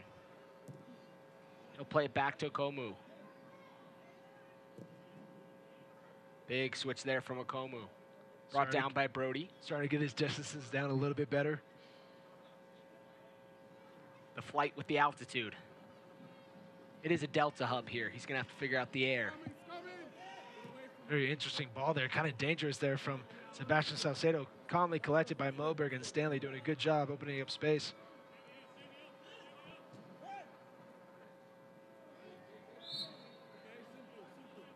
Foul called. OKC Energy really finding it kind of tough to get around these players right now, huh? Kind of chasing a little bit. Some jersey pulling, some trying to figure out how to win out the ball. The Monarchs keeping the lion's share of possession, switching the points back and forth, and not pressing forward. Well, that's what the greatness about possession is by having so much possession, as Barcelona illustrated so nicely, is you really just tire a team out so much. Velasquez tries to create some space.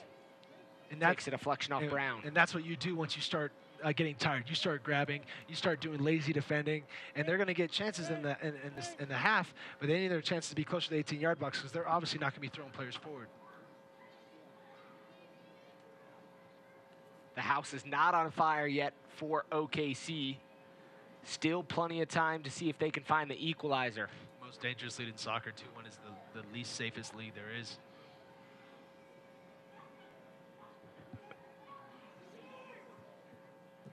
Well done Ball there. forward.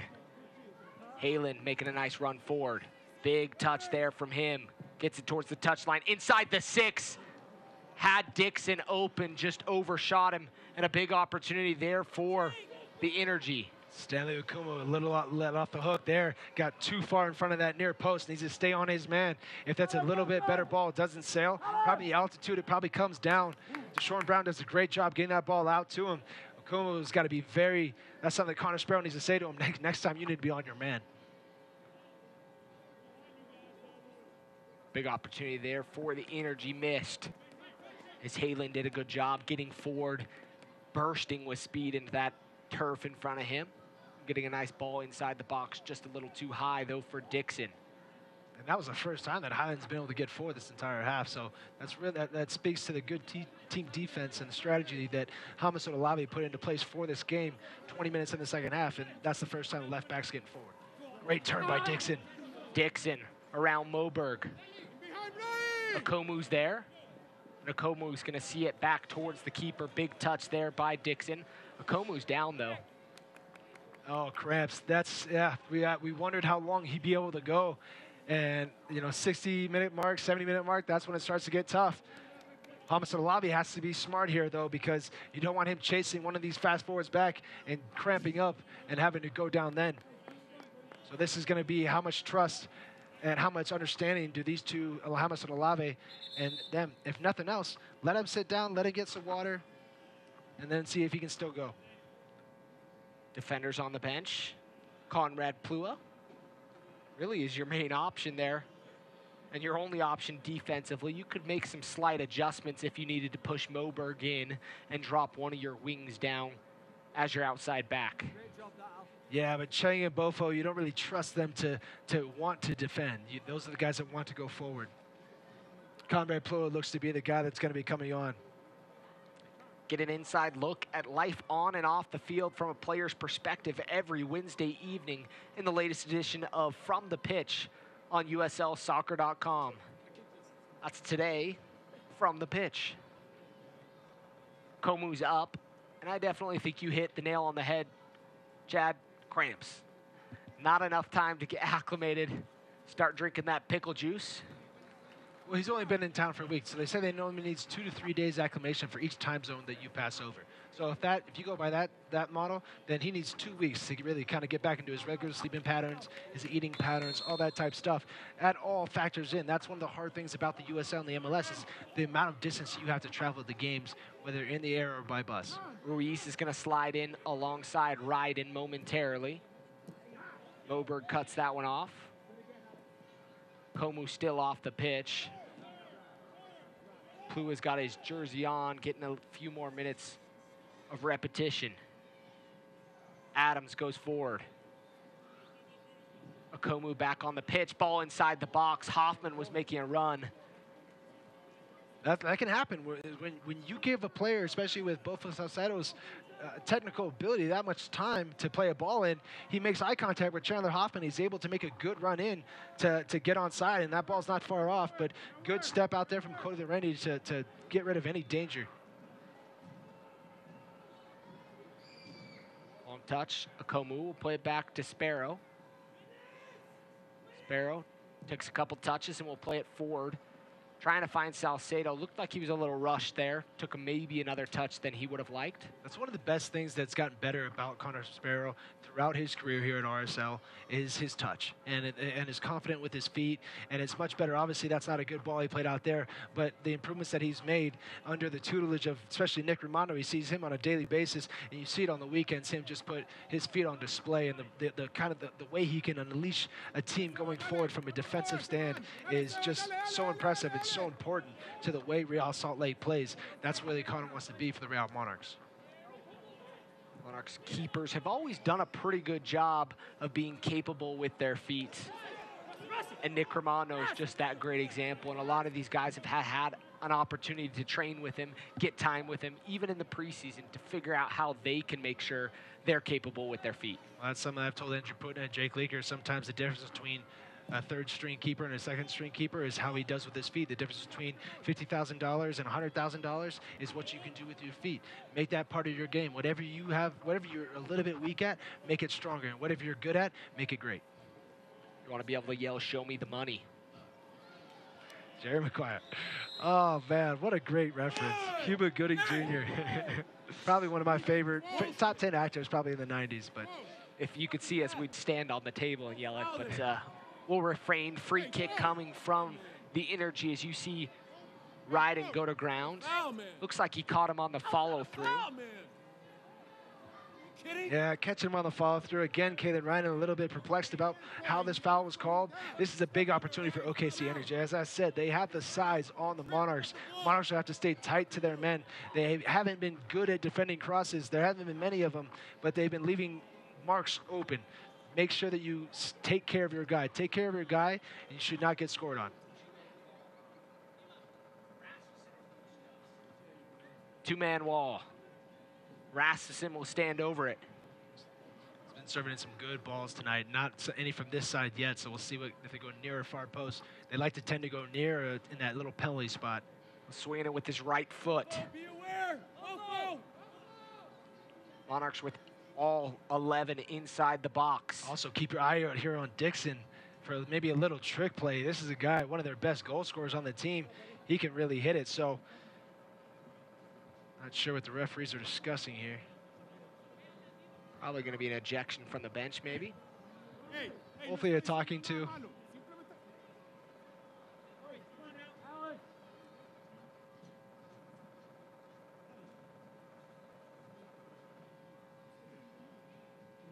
Talking to from the center referee. The bench getting a warning. Looking like he's looking for an explanation. Looks like maybe something was said and the fourth official didn't like it all, and he's going to ask David Horst. David Horst, actually, who's actually helping out in the absence of Danny Cruz. I don't think. I mean, I'm looking, but I don't think David Horst was the one saying anything. But he's going to be sent to the locker room. I mean, it definitely doesn't look like the coaching staff doesn't understand why. Horst doesn't understand why. This is part of the new coaching gig, I guess, that he'll learn the side of it. Sometimes you can say stuff as players that maybe you can't say as coaches. Free kick coming. Monarchs need to defend this. Looking back post, headed up. Man down inside the box, still kept in. Akomu knocks it high and long. Monarchs did a good job defending with all the excess stuff going on. David Horst, new Monarchs assistant coach, just in the last game, sent to the locker room.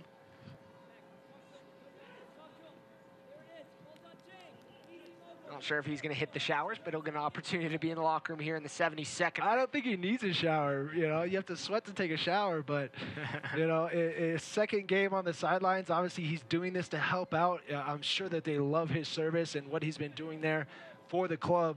And Danny Cruz's absence definitely filling a big void, him and Jason, the new assistant coach. So, you know, it's just, I can't wait to hear what that was all about and what was said maybe, or what the fourth official thought he heard. But, you know, kind of weird to stop the game and throw him out, but it must have been something that they thought that warranted it. Yep, definitely fourth official made that decision, it looked like. It kind of looked like my mom told on me type thing, where it's just like, all right, you tell me which one did it, and I'm gonna go. I'll take care of it. Don't you worry, you know. But you know, he doesn't have the power to throw him out. Chang looking for Hoffman. You know, the funny thing is I have 3 brothers, so I definitely know what that look was like. I'm looking at the other 2 brothers saying it was probably one of them that took down the youngest or whatever. We know that look at our house. Another second look here. Sorry we were talking through this. Chang does a good job backing his defender up, backing his defender up. Highland plays that nice low ball in behind, and Chandler just trying to be the first one there. Tiba Harris, just like I said, with that much experience, that much knowledge and soccer IQ, does a good job of just cutting off his run. Take care of the man, and sometimes the ball doesn't even need to be addressed.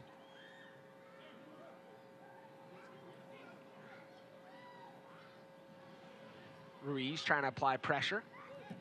Energy look like they're pressing forward here in the last few. Monarchs have to settle things in if they want to see out the 3 points. The ebbs and flows of soccer, that's definitely something the Real Monarchs aren't any, you know, it's not new to any of them, but this is something they have to deal with. Sometimes you're going to press for 15 minutes, 20 minutes, and then you're going to have to defend for 15, 20 minutes and collect your breath from all the attacking that you just did.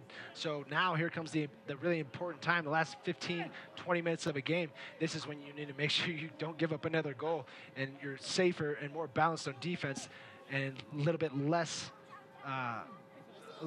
risky going forward. Dixon, ball inside. Adams helping to apply some defensive pressure, sliding in along the back line. Ball swung in. Ryden will head it away, and Salcedo is going to be collided into by Ross, and a card will be shown. His elbow was a little high on that. Yeah, a little bit high. Bofo Salcedo doing a great job of understanding the position that he was in. Tough ball to bring down, especially with a guy coming to you, just turns his back to him. A defender move that is always pulled in the corners of the field and just gets plowed over by Kalen Ross. Yellow card for him. I like you said, I think that he thought that the elbow might have been up a little bit. He's actually grabbing his lower back, so maybe he caught him with a knee or something in the back as he kind of comes in. You see his leg kind of going to his back there. But this could be gamesmanship, is what you hope for. You hope that he's not hurt, especially from something as little as that.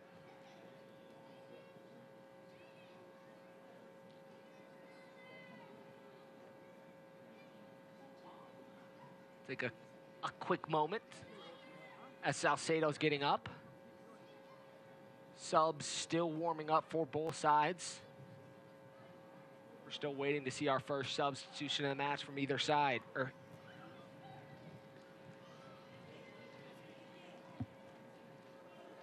Marshall Stoddard, trainer for the Monarchs, trotting his way off the pitch.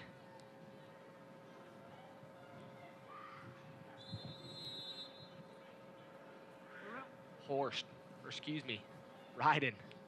David Horst in the locker room. Sent off the pitch earlier on for a possible conversation with the AR and the fourth official. Not quite sure what was said, but that's sometimes the game. Throw in for the Monarchs just in front of the Energy bench. Looks like the Energy are going to make a substitution here with the Spaniard coming on.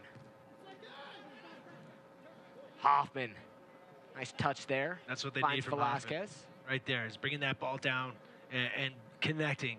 Right now they need people that connect. Ball forward. Brown, just wide. Whew. How fast did that happen? There was only one pass that came out of the back. They get caught forward here, and Deshaun Brown finds a way to get him behind. His speed again is put on display. This is something that they've been seeing all game, and they're still allowing to happen. Obviously, that speed is hard to track, but he gets on the better side, and he's got to do better with that. At least put something on goal and make Connor Sparrow make a save. On the other side of that, Connor Sparrow doing a great job of closing down that angle in space very quickly, making Deshaun go wide with his shot. A good opportunity there from the Energy to try to find the equalizer here in Harriman. Zions Bank Stadium, 78th minute of play. Monarchs with a 2-1 lead, trying to secure their first victory since late August. Victory over Los Dos, 4-1 victory for the Monarchs. Really haven't been the same side ever since that moment. And that's the problem with right now, though. It's 80 minutes. Every time the ball goes out of play, they're going to keep looking at the clock, and it's just going to seem like it goes much longer than it normally tends to do because you haven't tasted victory for so long. And tough challenge there from Chang, thinking that he was going to be able to kick that. Ends up just sending a karate kick to Highland's midsection. Definitely unintentional there, but he gets the full weight of Chang's leg through his, oh man. He kind of pulled back at that last second to try to pull it away, but definitely a foul and a free kick coming for the Energy. Energy 12, 14, and 6 on the season. 42 points mathematically eliminated from the playoffs, but have been on good form as of recent. So we're going to see the first substitution of the night. This is the change that they always make. But Real Aguado, who was a starter, a pretty proficient starter for him before Bustos got here, and ever since they've got here, they've been kind of changing games with Bustos getting the more of the play as of late. But Aguado is a starter. He's one of those guys like Jaime Moreno, who's somehow faster with the ball than he is without it. But when he's got the ball at his feet, you give him time, he can pick out passes better than almost anybody else on the field. 32nd game played for Barril. 27 starts, 2,336 minutes played for him on the 2018 season. Free kick coming inside the box, pinging around, and it'll be cleared away by Hoffman. It'll go out for a throw-in. That's a good ball. A little bit of a missed header there from John Brown. If he can flick something to the back post, people running in from the back post, that's what they're looking to get onto. It looks like that's what OKC Energy, and there comes that long throw we mentioned. Ruiz, he'll try to break. Monarchs not with large numbers. He'll slow it up and cuts away, looking forward to Salcedo, sitting on the brace. What a great read there. What a great read by Justin Chavez to cut inside. Masakasha had made, or Chandler Hoffman had made a great little run. Sorry, Sebastian Salcedo, great little run there in behind, and good look by Pablo Ruiz to get there on the ground. Really good read. Velasquez. Monarchs not really moving off the ball, wondering if there's a substitution coming here to change things up in the final 10 and change. Ball too far out in front of Velasquez.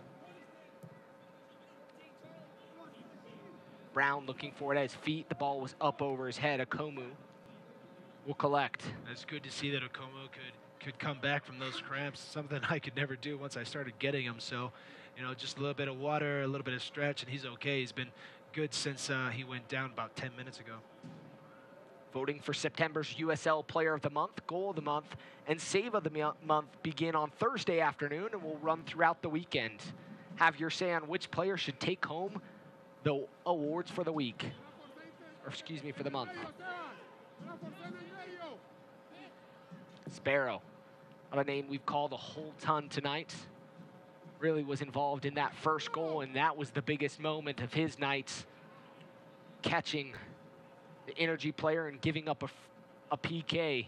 Yeah, the goal he takes isn't really his fault in the beginning, but once it goes wide, it's just that's what comes from from not playing for 3 months. You know, you make decisions, hastier decisions than you're used to making because you're just not game situation ready. And that's the case I think it was with him. And so he kind of catches Deshaun Brown, and he's a victim of his own mistake. Gives him a PK. They tied it up 1-1, but thankfully for them, and you know, the Real Monarchs were able to take the lead again and have done well since then and been able to not really absorb that much pressure from OKC Energy except for a few counterattacks. Beautiful little flick there, trying to get around the defense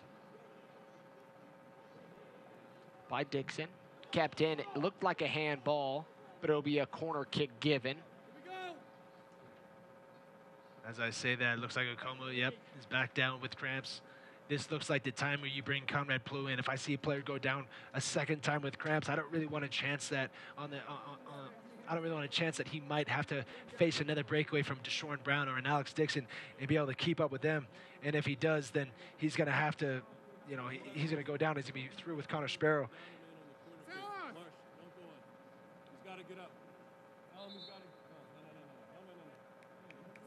Como getting stretched out, getting a little help out from the energy player.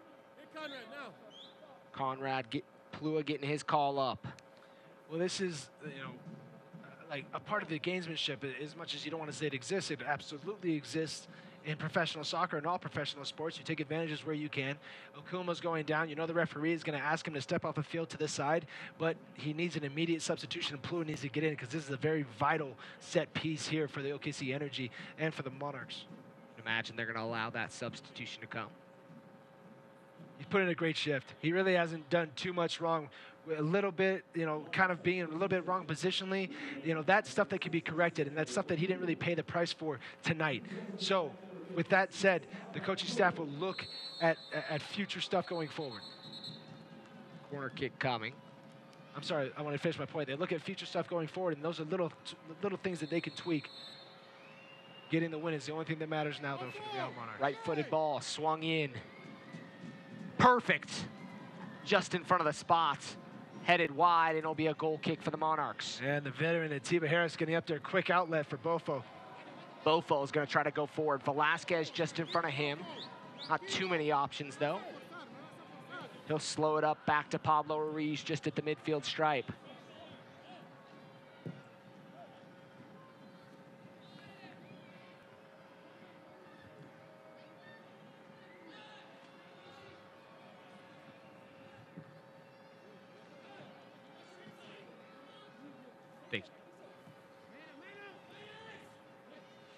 Plua forward, trying to find Hoffman.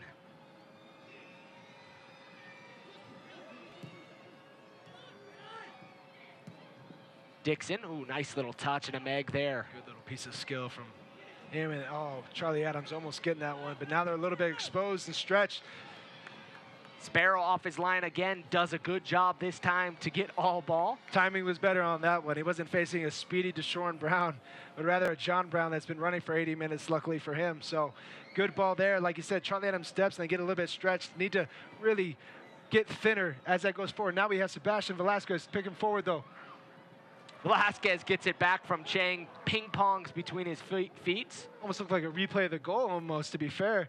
If he's able to get that out from under his feet, it looks like he's actually going to have an opportunity. Other games going on tonight. Reno up 1-0 over the Timbers. Opportunity there from Salcedo. It'll be another corner kick from the Monarchs. Good job by Ibaga there, getting closer to Bofo Salcedo on this one. When they're further out, he's got to give them that space. But when they get into that 18-yard box, that's when they really engage them. And Bofo Salcedo doing everything he can to just get a little bit of space. Ibaga using his arms well and stretches out that big left leg and is able to cause a corner. Ruiz, 86th minute of play. Monarchs lead 2-1.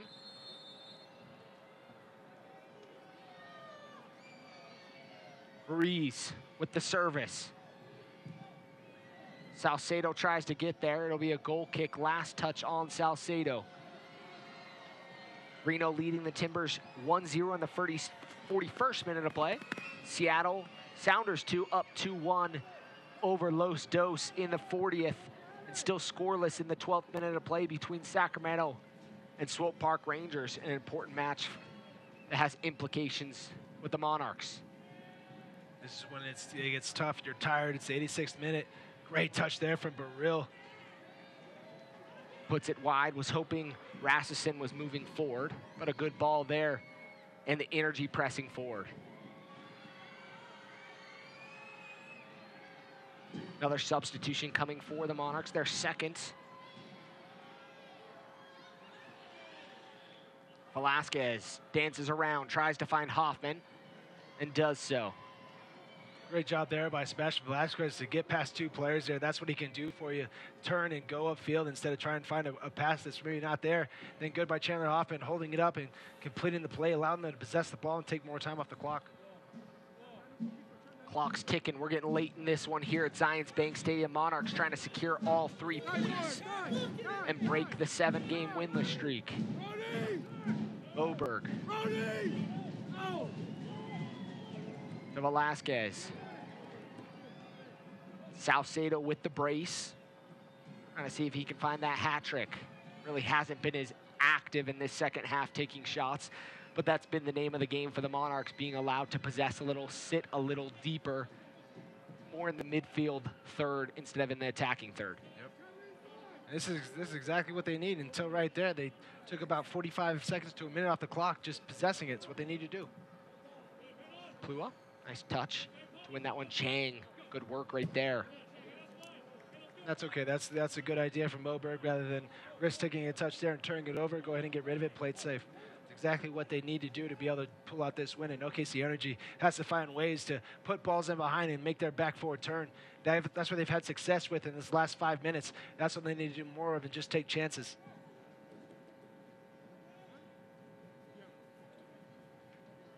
All out wide. Brown, Jonathan Brown.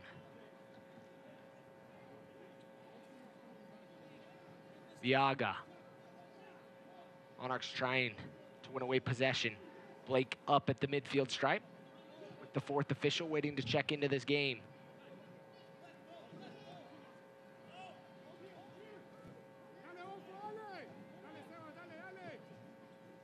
Energy doing a nice job of being patient. A ball looking for Dixon, who would cut in, but it'll be played out by the Monarchs. Sebastian Velasquez will make way for Jack Blake coming in, and definitely a more defensive substitution. Made the first one with Conrad, and Jack Blake, who's been great since coming over from the Tampa Bay Rowdies, is going to come in here for a rare late substitution appearance. And just his job is, hey, don't let them get loose at the top of the box. Don't let any loose balls get out there. If anything gets out there, make sure you're clearing it to safety. Jack Blake came over mid-season from the Tampa Bay Rowdies. Been a consistent provider for the Monarchs, especially in absence of Sebastian Velasquez. He'll sit in a little bit alongside Charlie Adams and Pablo Ruiz.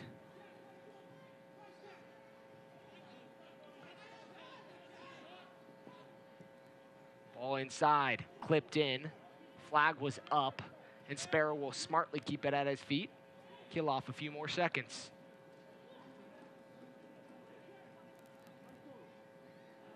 Brody, forward to Adams. Ball gets stuck there. Monarchs get the lucky touch. Can break on the left side with numbers. Numbers forward. Chang calling forward on this near side. Bofo thought about it. Didn't ping it over. Stoppage time's going to be announced, and we'll see 3 minutes put up on the board. Monarchs are going to try to control things for this final 3-inch to see if they can take all 3 points and end off this season here at Zions Bank Stadium successfully. Definitely want to end with the win. It would be a big statement going in and leading into the Fresno game. Hoffman, shot, wide. And how great would that have been for the Real Monarchs to get Chandler Hoffman on the score sheet, get that extra cushion so you definitely know you put this game to bed. And he just kind of chunks it off his right foot as he comes through with his left. Probably hit his heel on his left side a little bit. Definitely a little disappointing that he's going to want that one back. Hurd's going to be the third and final substitution for the Monarchs, coming on for Sebastian Salcedo. The man with the brace. What an unbelievable night and, performance from Sebastian Salcedo. He would have done Homicide Alave and the Real Monarchs proud, but even more so Real Salt Lake to know, if they make it to the playoffs themselves, that they have him going forward and he's in good form, scoring goals. That's what you want to see him doing. And he did a great job tonight coming down and giving the right attitude for the Monarchs and showing it with 2 goals. He's got to be your man of the match tonight with goals in the 17th and 48, but that streak still continues. Monarchs with multiple players in the history with braces, just never the hat trick. That's also the problem, though, is it was Bofo Salcedo from Real Salt Lake that scored the goals tonight. So they're going to still have to find, yes, they might get this win, but they're still going to have to find goals going forward with the players that are going to be on their team for the playoffs. Chang out wide, looking, trying to find Adams. It'll be cut off. Chang's going to get back there with his work rate. It'll be cleared away by Halen, but it'll be a throw-in for the Monarchs. We're through almost 2 unofficially of stoppage time. Ruiz with the throw-in. Inside to Chang. Chang put in a nice performance tonight with another assist. Moberg going forward. Moberg has to get back to his position. He got caught out. He's limping a little bit, but he needs to find his right back spot. Definitely don't want any defenders dribbling forward. That only is going to do OKC energy later on. Come on. Monarchs with a nice, good-looking spell of possession. Commentator curse, as I was just about to say that. Baril, he'll move forward. Lots of space in front of him. Trying to find Brown. Brown inside the 18, cuts back. Sparrow there, comes off his line. Conrad Plua doing a good job of not making the same mistake that James Moberg did last week. Make sure that he keeps him going towards the line as he's dribbling in. This is a good opportunity for his get for this last little bit. And he wants to go right the whole time. Connor Sparrow does a good job of jumping on that as soon as he gets through. Monarchs trying to kill this one off. See 3 points in the bag. Ball forward, up over top, and that one's going to run. And I think center referee's going to check his watch right here. Can't be too much left in this one.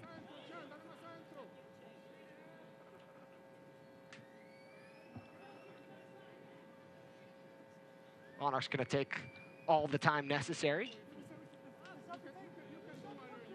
Throw in.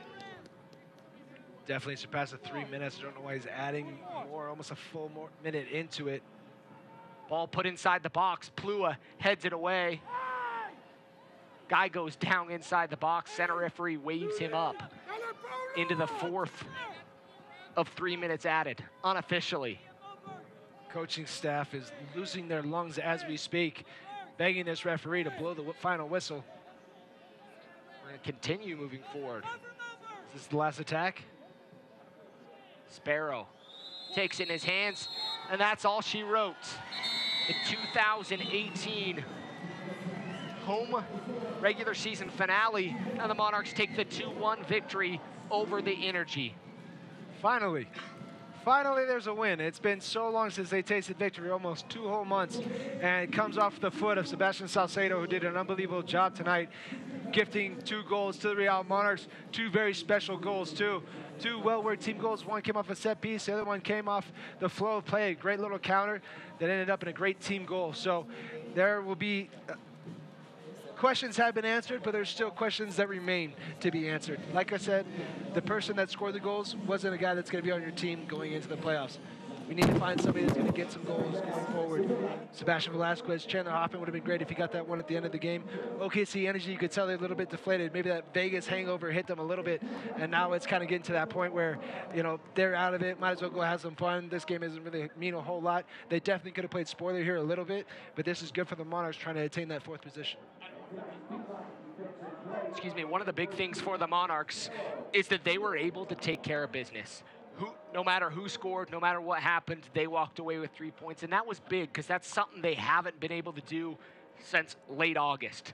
So that was a change for them. They finally made the ship turn in the right direction. I'm not even going to get out the phrase at this point, but got the ship in the right direction and are moving forward towards the playoffs with a little steam. one more opportunity next week at Fresno to see if they can get an additional 3 points and ride with a winning streak into the playoffs. Well, they're more of a push into the right direction. I definitely wouldn't call it steam because this team is definitely not one of the hottest ones in the league right now, but that can be fixed with good performances. Tonight, along with the 2-1 it wasn't the fact that both of us scored. It was a good team performance, and they did a great job stepping up and not allowing, getting in their blocks and not allowing a whole lot. Still got caught on the counter a little bit. Need to be careful. And there's some things that you can definitely change, but some takeaways, some positive opportunities. The goals were both team goals from this side. They weren't touched by just the goal scorer. They weren't an individual effort. They were a team effort to score those goals tonight. No, definitely, and that's something they'll build on, and that's something they can look forward, especially pattern play going to goal. Had trouble scoring so far. See what works out, see what almost came off, and that's something that the coaching staff will really look to build on as they go into their next game against Fresno. From our wonderful production team here at Zions Bank Stadium who make the magic happen behind the camera, Chad Barrett, Landon Southwick, and we'll sign off tonight, hopefully not for the last time in 2018, hoping for that additional home playoff game, but we'll have to wait and see as the results trickle in and as the season ends up. Thanks for tuning in. Jason Johnson, you've got to be kidding me! Rip in! Alex Mendoza! Goal! Mendoza! Sunday the other way. Oh, what a goal! And what a world-class goal that is from Didier Drogba. Pure brilliance from Ricardo Pereira. Krasinski and Simon Sob. Must-see TV. This copyrighted telecast of the United Soccer League may not be retransmitted, rebroadcast, or reproduced without the express written consent of the United